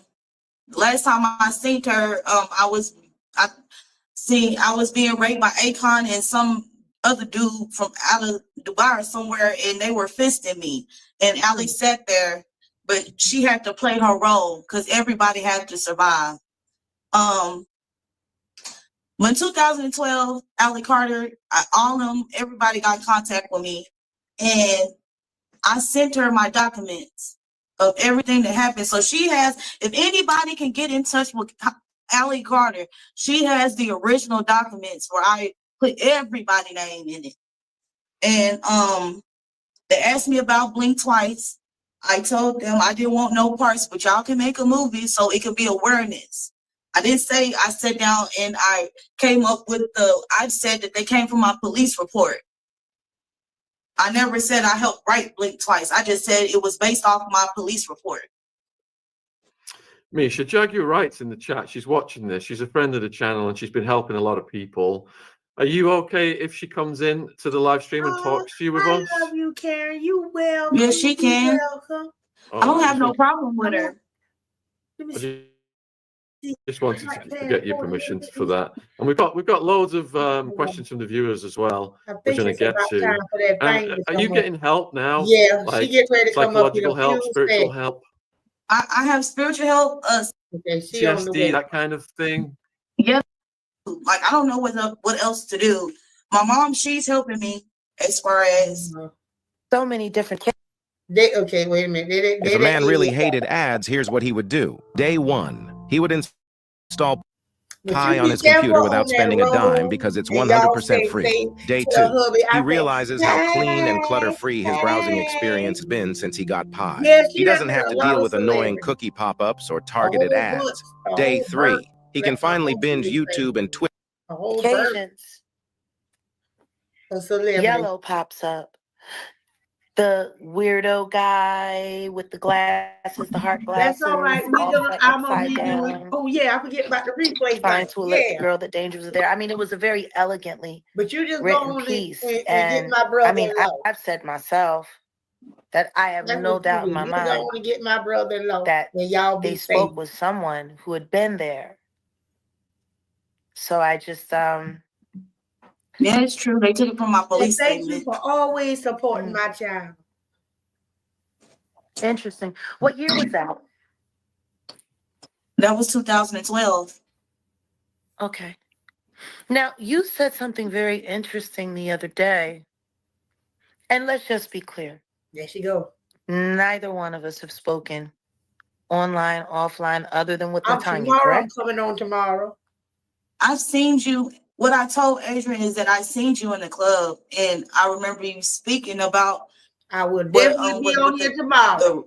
Cuban Good and stuff, and You that said it was a strip. You said it was a strip club in Dallas. In North Dallas, yeah, it's called Dallas Cabaret.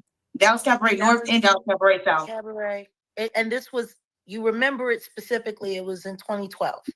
Yeah, because that's when I was living in the Holland Hills in Oak Cliff. That's why I was staying in Oak Cliff. And that would be unfortunate. You weren't there? Exactly when was it that you were in the mental hospital? That was like in 2005. I was there. 2005, 2006, something like that. That's when I got back home. That's how I got home, because they was trying to I need to inform you of some very real information about me, which can be easily charted on my Instagram. I've been traveling, performing, and living in many different various places all over the world. I did not decide to move to Dallas, Texas until 2016. Now, I did start working and gigging and recording in Dallas before 2016, when I first started frequenting it in 2014, after I left Philadelphia with my family. She trying to be so nice. And see, I had moved me and my son to Shreveport, Louisiana. Now, in between that time, and call her a liar, I took a contract with Dwayne Wiggins doing film and television production and recording and sound. In 2015, my son was arrested. I came back to Philadelphia. I got my family together. We moved to Dallas in 2016, and Giovanni came to follow later that fall. Sweetheart, I was nowhere near Dallas, North Dallas, or a strip club in 2012 at all. Matter of fact, I was spending more time in Miami and Paris, nowhere near Texas. Yeah, but you have a twin out there that talked about the same thing you talked about. Wait a second. But okay. Wait a second. I am telling you, I want y'all to stay safe. That story that you're telling about me is fact and true, that you have repeated on several platforms now. Y'all come It's not possible. And hang with me tomorrow. It never happened. And we can definitely watch this again. Who? But I never talked to you. No, not in 202012, not at a strip club. I don't know. 2012 is the year I think that I signed the paper. That's what you've been saying. Yeah, that's what I'm saying. That's the year. I remember them contacting me, but I was having conversations with various people in the club, because like celebrities, Stevie J. Do you understand? Stevie J and everybody was like coming to that club. A lot of people came to that club. I know who hangs out at Cabaret, and the reason why I know the girls at the strip club was because after I moved to Dallas in 2016, I was Lyft driving, and I always drove the girls home at night. Yeah. See, that was 2016. So is it possible that? Is it possible then that it's just a mix of our timelines or jagged memories, overlapping from, I don't know. No, I'm saying flat out, she never met me or spoke to me at all. I do not know her. The only time I've ever spoken to this young woman was with Natanya. I had nothing but positive things to say, and I still feel the same way. I do not believe you should be doing all that you're doing. I think you need to get counseling. Yeah, I believe my girl. Yeah, I do need counseling. I think you need to get. He was sweet. In serious therapy immediately. I think you're doing yourself great harm. It was sounded like how those. Do you realize that the things that you're sitting here admitting on camera, online, unaliving babies and cannibalism and such? I'm going to tell you this. I told the police. They said I was in survival mode. It's the truth. It's the truth. I'm not going to lie. The police will tell you anything to get you to admit things so that they can use them against you later in prosecution. I'm asking. Well, why did they prosecute me then when I was crying and I was telling them what I went through? Sweetheart, you ain't got to put it on for me. But they sent me home. I'm not trying to be disrespectful or come anyway, but they sent me home. They sent me home. I told them, why didn't they go arrest him when I told him what he was doing? Why didn't they arrest him? And when they was coming in, all of these interviews that you're doing yourself great harm. Yeah, but after I get my word, the things that you're saying are gut wrenching for it's people the to listen truth. to. Yes, they're gut wrenching for people to listen to. So I can only imagine what it's like for you to keep swallowing and digesting this over and over again. It's literally bordering abuse. I understand what you're saying because I go back and I read the video. I look at the videos. I know you do, and I implore you to stop. They are not positive. None of them, not even the ones who was praying on. None of them. People online are here to feast on your pain and use it for entertainment and clicks and views and dollars. That is not what you need. You need I need help. I'm calling out for help. You need therapy. You need help, real help. And that's something that content creators cannot give you. Yeah. Meanwhile, whatever lawyer you have, everything you're saying is going to make it very hard for him to defend you in the future. And guess what? This footage will be here forever. You're not helping yourself. They already talked about what was out. They already know. Helping yourself. And by speaking the truth, the amount of pressure that is about to lap on you. I don't think you, sweetheart, I literally came here as a gesture of love because when I see somebody going down a dangerous path when they're about, oh no. I don't think you understand, my dear. I understand what you're saying because my mom said the same thing, but at the end of the day, it's the truth. Sweetheart, what you're doing to yourself, it is cruel. It is cruel, okay? For real. But she really still pops. I can tell. Still get hot. Probably. Do you understand what do you hear what you're listening to? Okay. I have 3 witnesses outside of that. You're going to be proud of me, Jackie. Right now, the most important thing for you to do is disassociate from me. Already done. Before you said it, already been done. Okay. She don't fail tomorrow, watch, because she's too high strung. She's probably gonna pop a couple. She the one that told my story first. Miss Jaguar, I really don't care what Adrian got to say, because I told her don't get on live and don't say anything. Don't say nothing. I was spitting to her. She shouldn't have went live and said nothing. I went for her to help. She didn't help. She reached back out to me because she knows the truth. The truth will come out whether that, or in the court. But you're right.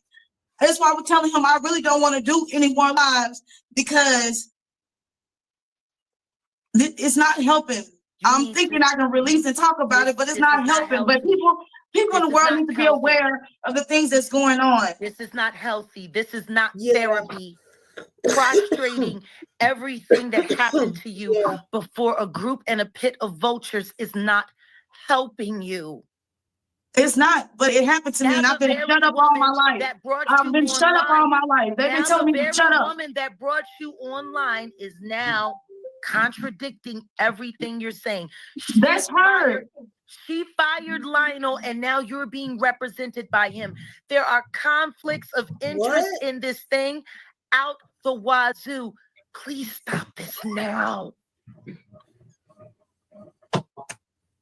Adria has said things that she's witnessed about drug use regarding you.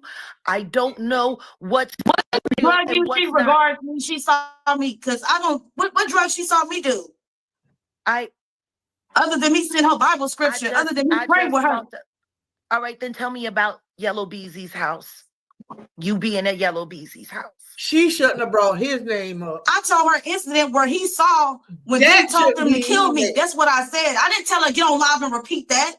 They ain't got nothing to do with me. I don't know nothing about Yellow Beezy's house. She know about it. Tell her where the spot's at. Since she knows so much. I don't know nothing about that. You just said Diddy did what at Yellow Beezy's house? I said, I told her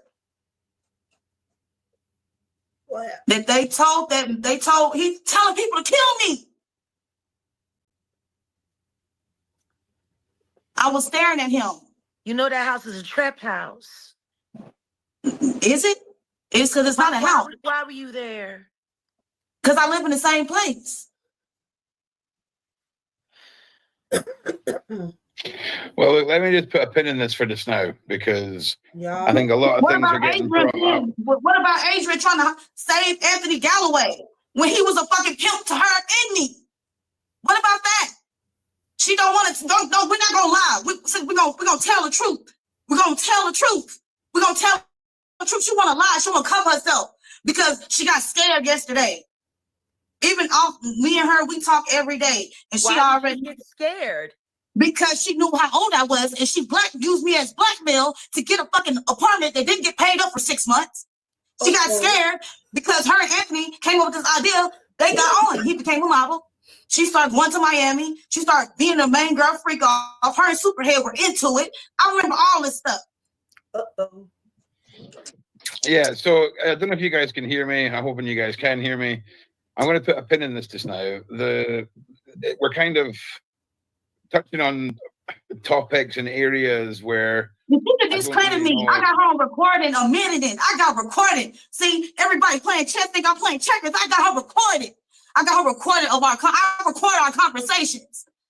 So she can discredit me all she wants. She's recorded. Well, girl, I know, but we're going to tell the people don't need to know this. The people don't need to know this. The people don't need to know this. We're just going to put this narrative up. She did this, not me. I told her don't talk about me because I need a lawyer. Okay, I found somebody to represent me. I got to wait till after the holidays. And then after I get my lawyer already know. I send them video. Protesting going all right, on so I don't know if my mic wasn't working before, but it is now. But let's just put a pin in this whole narrative for a second. 5,000 people. I think a lot of the topics that are being brought up here weren't really ones that perhaps Misha expected to be thrown to her. And I just want to sort of just de-escalate this for a second. Well, I'm not upset. I want to get clarity. I got upset at Adria because she already taken me. Has been drugged into this. And I didn't tell her to get on there. I told her that in confidence. I said, I don't know Jaguar. She didn't know who I was. They was just telling a story. I just told, and she got on there and let's talk about this. And because she's high in the car. I didn't tell her to do that. I was on there. I really started scratching like, I don't want to talk about it. That's supposed to be the sign to leave me alone. I don't want to talk about it. She kept talking. Okay, now she's talking and we on live, and I did say that. So I will say that I said the things that I've said. And I said the things that I've said, and I can admit that I said it, but it was not for her to use my story or not for her every conversation we have to get on live or get on somebody's podcast and tell people. It's supposed to, I was confiding in her. And the confiding is, you remember me, right? Because I was crying for this girl. I wanted to go. I looked at her as a mother. I was crying for her. And she left me with him. She got her apartment. We did get jumped. We did. We got jumped. She was mad at me. And she told me I couldn't go upstairs because I was trying to run away to her. She left me multiple times. And I still not necessarily befriend her, but I still associated myself with her because she is my proof. I've been screaming on the inside for so long. And I've been talking, that guy says, speak. I'm sorry, I'm just monitoring the chat. It's a bad habit. I've been dealing with these things online for so long. Jag, let me ask you this. Yeah. So I think a lot of what you're throwing at Misha tonight is based off of her memories. You were saving people. Her memories. I remember it was like something. It was something like where you could get dressed behind it. I remember stuff. So I never said you hurt nobody. I said you helped That's what I told her. I told her that you would help. When did I help you? Because I don't know you, ma'am. This is the You problem. keep saying, but that's the narrative. Everybody gonna say they don't know me. Okay, I don't know you. You don't know me, Jaguar, and I apologize for even bringing your name up. I apologize for even bringing your name up because I don't know you. Let me just interject. I'm gonna need you to produce evidence of something. Let me. Only once I get into it. Once I need get to say something for one moment without interruption. I will. My only evidence is that police report that Alec has, and she gave it to the insurance people to keep it for the court. So whenever I get in contact with her, because you witnessed stuff, so you are on it for witnessing stuff. What? That maybe the girl what did saw you witness? Jag and Jag didn't. Right. Just. I don't know. Listen. I don't want to keep talking about it. I'll give you my number. We can talk off the line. 10 years old. Yeah, I don't know if anyone can hear me. I don't know if my mic's working. This is. Can anyone hear me? Can someone just let me know if they can hear me? Great. This is very troubling for me. I hear you, Ron. Okay, you hear me? It's Okay. serious if I call you Ron. Yeah. So answer me this, Jag. Right. So a lot of this is stemming off of this memory that Misha is saying she has of meeting you, which you say you've no recollection of. No, is it not? No. That's fine. I understand that. So in your experience with being a survivor, right, and you have these memories, and you have people who start pulling things apart. Have you never experienced a time where you have believed solidly that something has happened, but the trauma, the medication, the alcohol, the baby oil, all of this can just warp things to a point? I thought I was dead. I couldn't believe I was alive. I mean, because I think I have been passed out and bleeding out in the trunk of that car for so long. I get. I actually I thought I was. What I was saying was, in order with that girl claiming, yelling in her face, and I'm hoping that I don't want to call this girl a liar because she's saying she saw. I believe her when she say she saw her. I also want to believe Jag when Jag say she don't know her and she never seen her. The girl, maybe the girl saw Jag, but Jag didn't see her. Because for Jag to say that she did see her, she was an underage minor and she walked away. So Jag can't say she see her. So I'm hoping it just was the case where the little girl saw Jag and Jag didn't see her. You know what I'm saying, y'all? Because this little girl ain't backing down on what she's saying. Maybe she said her dates wasn't right, but she adamant that she saw her. I mean, there's some shit, ain't it? I don't know. Killing me. Okay, y'all. Back to it.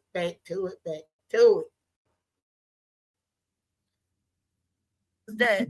I didn't even realize I was still alive. All I'm saying is it not more likely that when we look at the slice of all the information Misha's put over, is it not possible? Is there not room for discussion that perhaps that memory is a fragmented memory? It could have been. Do you want to know why I don't discuss all of the abuses against me in detail online? Well, no, that's not what I was asking. Do you want to know why? It can be used, probably because it can be used against you. I haven't already put it out there. I would just talk about the stuff that she put out there, but I haven't talked about everything. No, please let me speak. Okay. I haven't talked about everything. Please let me speak, ma'am. I don't talk about them because they're horrific. I don't like thinking about them. The night terrors that I still experience to this day traumatize me even still at times when I'm caught off guard. All of my years of therapy and self-work. Do you want to for how I got over 1 million subscribers on YouTube without ever even showing my face or stepping in front of a camera? Have taught me sharing the details of these stories can do nothing more than hurt or enrage someone else's mind. But would you not also say though, Jag, at the start when you were reliving this and telling these stories, that was part of your process and journey and breaking through? By 5 men who came through my door with guns, and they stayed for just over 2 days. The scar right here, just under my cheek, it's very light now. That's where they put the cigarette out of my face. I know what urine tastes like. I know what feces tastes like. They did both in my mouth. I was cut, I was beaten, and I was burned. And guess what? That's me keeping it light, G. Yeah, well, yeah, I understand. Do you want to know why me telling all of that is pointless? Because it has nothing to do with who I am right now.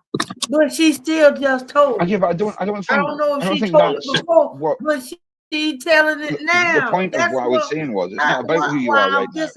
It's about who you were at the beginning when you were dealing with all this, when you were coming out, when you were telling your story. Yeah, no. I never told this to anyone. I didn't discuss any of this with anyone. It is gaudy and unnecessary, and it is something that should be kept between the confidence of a lawyer or your therapist. This is not for public consumption. Neither is attacking her. Do you not feel behind the scenes? It's almost the girl just walked. She just my reason for coming here is this young woman has sat here on several occasions, online, on different places, saying that she had this meeting with me, that I talked to her, that I did this. She gave details. I asked her about the details. It's not. Night, sleep tight, and don't let the bed bugs bite. I love you. Possible. It's not that I don't recollect it. I'm saying it never happened. I get that, and but she's convinced. She's convinced. I get that though, but do you not think that? No, did you not just sit here and play the blink twice game? Oh, you know what? I wish I never said your name. Yeah, everyone has to pretend like they never met me. No, sweetheart, I never met you. But do you not think that do you not think that could have been a knee-jerk reaction to being addressed on a public platform out of the blue? Don't, because she's been telling this story with confidence. Well, yeah, but confidence. Platforms. Okay, but do you think 25 content creators right now doing polls in their chat saying, is Jag the mastermind behind Adria and Nisha? Well, yeah, I get that, but at the same time, no. Do you really get that? Do you really get all of the hate mail that I'm getting? All of the lies, people saying that I'm scamming, that I'm behind this. Meanwhile, Lionel B is running around being everybody's YouTube manager, charging people anywhere from $1,000 to $2,500 a pop, taking percentages while sitting there teaching these girls how to negotiate views per clicks on AdSense. But I'm the scam artist. Well, I mean, to be honest, I have nothing to do with it. What you're saying about Lionel. Do you know how wild it is to live the life that I live and wake up in the middle of a whole conspiracy I have nothing to do with? Literally. Yeah, they were saying that these were my witnesses. These aren't my witnesses. I didn't say I had 3 Diddy witnesses on Pierce Morgan. I said I had 3 Jay-Z witnesses. There's somebody that literally did a whole 4-hour live, and some of the members of that fan club, like Danny Lynn, 678. Oh, she called a name. I said, you realize you have about 150 trolls from 4 different major content creators. I mean, not major, under 100K, who lie about me every day, sitting in this chat doing disinformation the whole way. Yeah, I mean, that's kind of part of the parcel when it comes to the internet. No. All of these people that are sitting here lying about me in this chat have been running polls saying, Jag is the mastermind. Jag is behind them. Yeah, but that's just madness, no? No, that's not madness. It's called defamation and slander.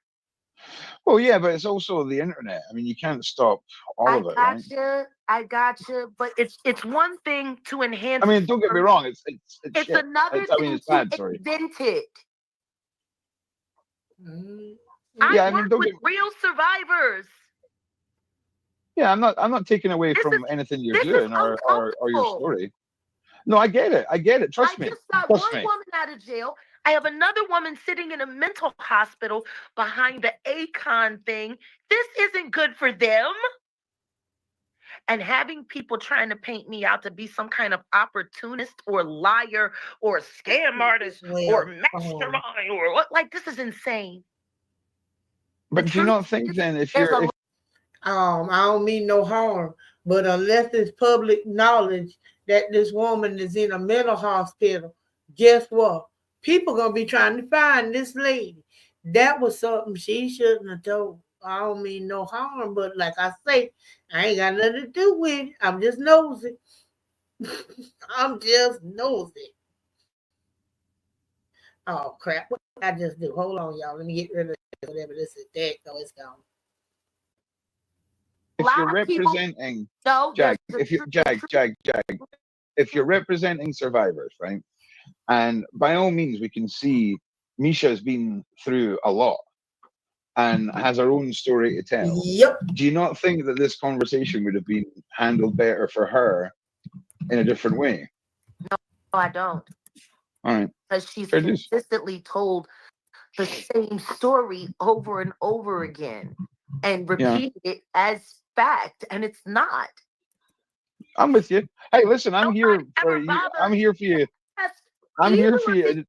If you feel like you need to defend yourself and put your push back, I'm with you. I understand why that would frustrate you.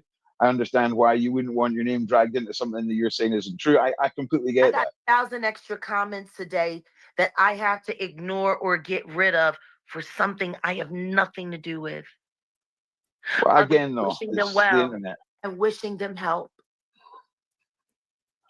Now, what I do know is there's a lot of people that have been doing disinformation on me for quite some time who used to make a lot of money, which is why they now hate you and mock you and scorn you and encourage their friends to come over here and throw off your chat. I also know that now that I've started working with content creators like you and others, they feel very threatened because their AdSense checks are drying up because their negative Jaguar Right content is no longer relevant. You're scavengers.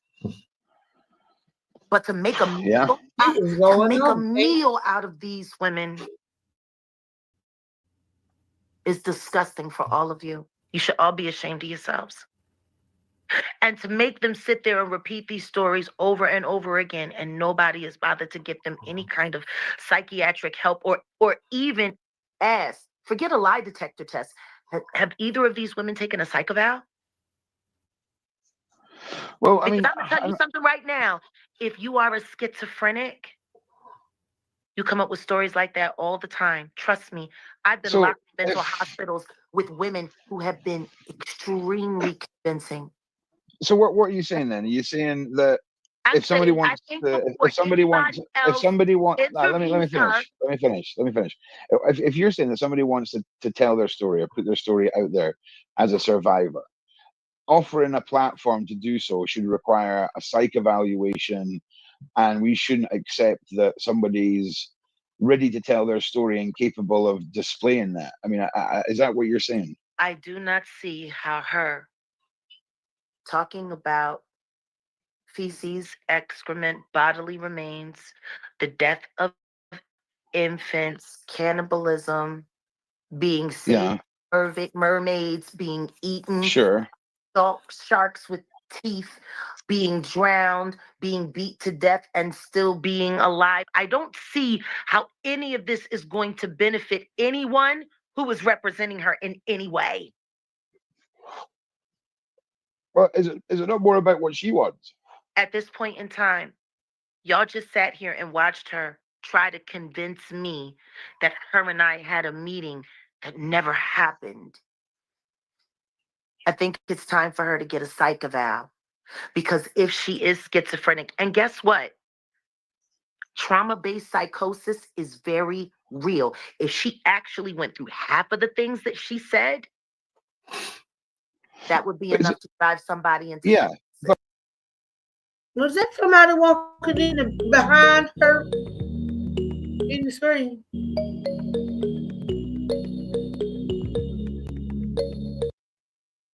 But when we're trying to get to the bottom of something like this, listen to we've me. got I to talked look to at her last night, and she told me a whole lot of things that I am not airing out.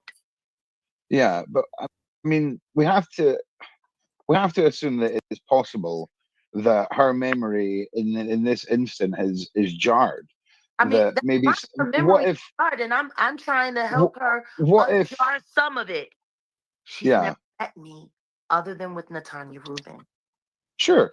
Well, I'm Let's quite take happy that to off sit the here and list of say, confusion. yeah, And but I'm what I'm not saying, covering anything. See, no, this is Jag, what's insane. No, I'm people in not. the chat. She's covering up. What is there to cover up? I don't know her.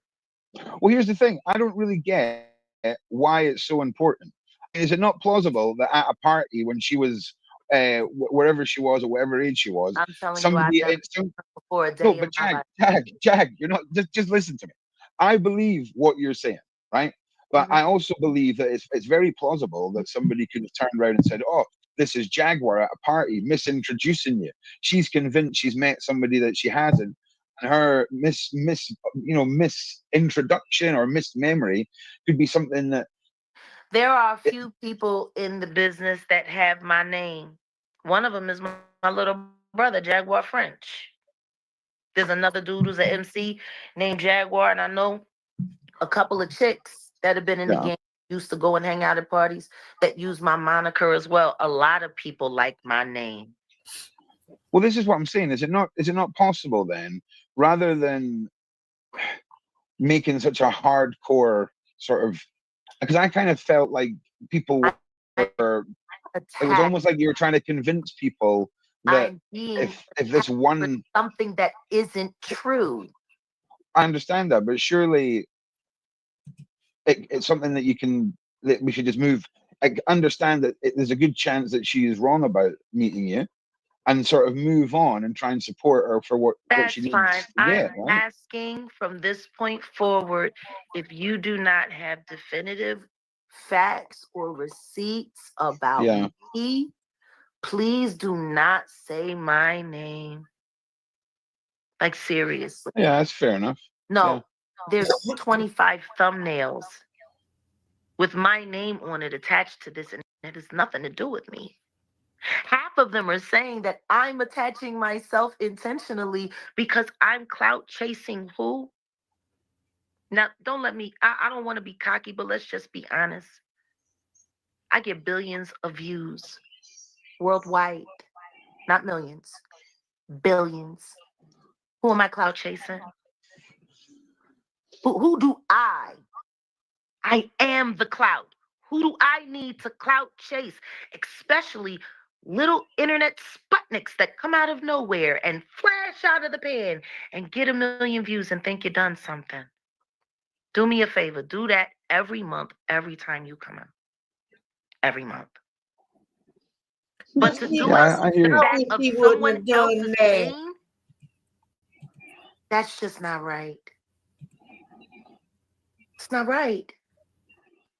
And please, if you do not know me, stop lying on me, because people like looking for reasons to attack me. If you truly respect what I do, don't do that to me. That's all. I ain't mad at anybody. I'm not trying to tear anybody down personally. I think that what both of these women are doing to themselves at this time in life is suicide. Well, this is the thing. You can say that and you can give your opinion, and if they don't listen, then that's kind There's of nothing I can do about it. I get, and I mean that respectfully, Fine. obviously. And that's fine. But do me a favor, just leave me out of it. I got better fish to fry. Yeah, I'm with you. No I just think disrespect. I feel like but the really way do. that that was. All of this was, a lot of people were expecting a lot of things to go a different way because they didn't realize that Diddy is not getting out. You know, a lot of these stories that are going on right now, creating illusion with the case. You know, people not being sure who's telling the truth, who's not, who's this, who's that. You know, all of this confusion could have created enough room for the judge to give. Thank God, God was working today. The devil stays in jail. If you don't know me, if we haven't worked together, keep my name out your mouth. With all due respect. Yeah, I get that. I get that. So here's the thing. Here's the thing, though, Jag. Right? Here's the thing. I feel like the way that you came in and said that, it put a massive question mark over not just what she'd said about meeting you, but her story to the side chat. I feel like that's not my fault. That's not my fault. I do not know her. And she keeps telling this story. It's not true. I understand that. I would never deny. I would never deny meeting a witness. But this is what I'm saying to you. Is it not better to find a solution for why that false memory is there than to just know what? You know what? How about you guys figure that out? I'll watch from the bushes. I mean, I'm asking you. I mean, is it not possible that it could be a false memory? Listen to me. It could be. I don't know. But that's what I'm saying. Do you not looking at her eyes and are you not convinced that she feels like you or any of the victims they can talk to? We do have professionals. Hold on a second, honey. Can you just tell them? Okay, I was gonna say take me off this. Hey, okay, Ron. Yeah. Essentially, I'm just gonna say this. We got people that have been reaching out to us. These are professionals. These are counselors who have said if any victim comes forward and wants any help, they'll be willing to give it to them for free. So what we're gonna do is, you reach out to me. You got my number. We will give them their number because we have so many counselors that have reached out and said this. Yeah, nice. Yeah, I mean, from what I understand, no, Jag never met this woman until recently when they were speaking on Natanya's channel. And now, if she has memories of whatever and they're false or whatever, then that's what we will do. We will send her the counselors. We have a few counselors who are interested in helping, and we'll send her their number. Well, I mean, that's it. I mean, for me, it's about helping as much as we can. So that sounds probably like an option. So my brain is running slow. Danny Lynn, I just want to let you know, no, because I'm a member here, so this matters to me. Yeah, you do. Right now, hey, Kadisha, right now, you have 55 trolls from the Crown Family channel, which is the official King Primate, and the Avengers in here, sitting in here running bots in this chat. Unbelievable. Well, just to be clear, the only reason I was pressing back against you, Jag, is I think a lot of the time people get intimidated to just not ask you questions and follow up on things. Row, you could listen. Do you know what I'm saying? Row all over me. You're the only one. I just, like I say, for me, it's clear that if you were there, even if you were doing something really, embarrassing or whatever, you'd fall on your own sword. Correct, right? And I believe you. But I also believe that that Misha believes what she is saying, if that makes sense. That's fine. I know a lot of schizophrenics who believe a lot of things that aren't real. This is what. Yeah, but that's what I'm saying. So there could potentially be a false memory there or something. So that was really my only point. That was it. That was no, I agree. And like I said, that's perfectly fine, but I cannot co-sign a memory that I for sure No, I'm not asking you. No, I'm not asking you to, just to be clear. So yeah, 100%. 100%. And like I say, I believe that you would definitely say, but guys, listen, we got almost 5K in the chat. Wow, look at that. Sadly, I'm sitting here beside my beautiful fiance who has given me the look. I'm on the laptop with the camera off. Oh no, it's how's the baby? And the baby's due soon, man. Like I'm telling you, eating up everything. Eating up everything. I found a block of cheese in my fridge with teeth marks in it the other day, Jag. Oh yes. That's good news. Yeah, she's doing good. She's doing good. But and listen, let's not forget that everything that we're doing is to make sure that you don't have to worry about what's going to happen to your kid when he leaves the house after he gets here. Oh yeah, mine are all like daughters and sons of a high-powered witch. They're all going to take over the world and be the new high rulers. You know what I'm saying? So it's all good. But listen, Jack, great to see you, Sean. Sorry, I've got to duck out. Thank you, side chat. Thank you. No worries. All right, y'all. See you in the next one, guys. Cheers. Do you want me to drop down now, Sean? I want to ask you, did you see our interview with Suge Knight? Yeah. I got to see some of it. I got to watch the rest of it. There's been a lot going on. Yeah. And then, the whole... Yeah, I don't care about the interview with Suge Knight. Y'all, I still say, that's my girl. I believe her. I'm going to take my medicine. I go, girl, you better go on and take your medicine and lay down and get your rest. I'm getting ready to end it up myself tonight. And then we'll talk about it. And then we're going to look at some other videos tomorrow. All right, y'all. I love everybody. And thank y'all for my moderators. Yay. My moderators. Yay. I love you. Good night. Let me play my song. My ending song. Let me find it. Let me find my ending song. Oh, come on. Where's my ending song? Okay, where's my ending music? There it goes. No, that's not it. Here it goes.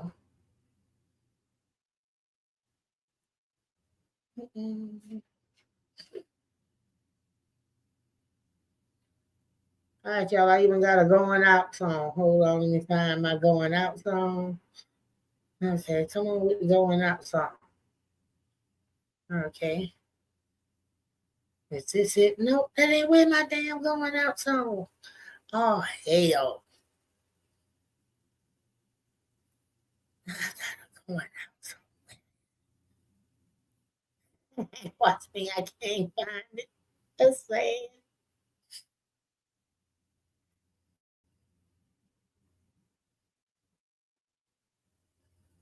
Oh, here it is. Here it is. My going out song.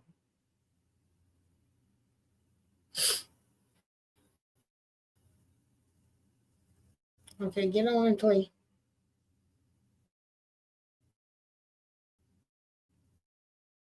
Okay, play. My screen. Share my screen.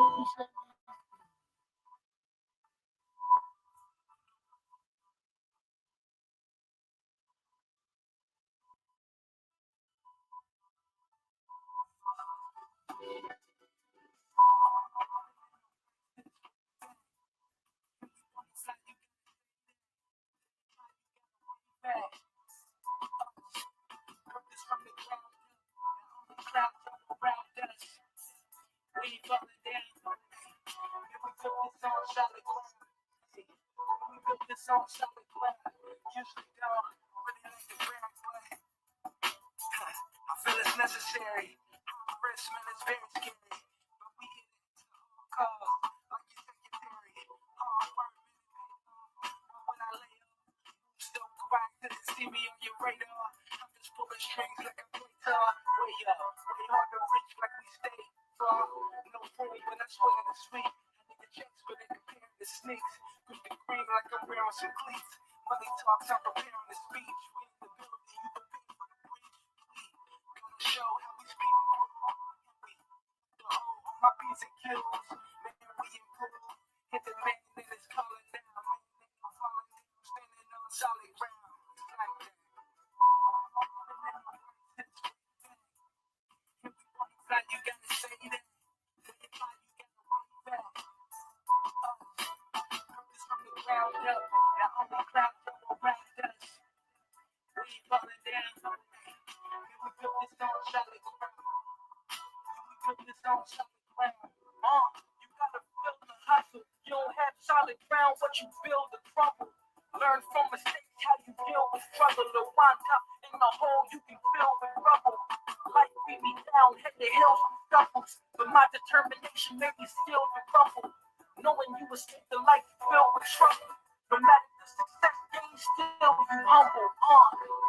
All right. Good night, y'all. Good night.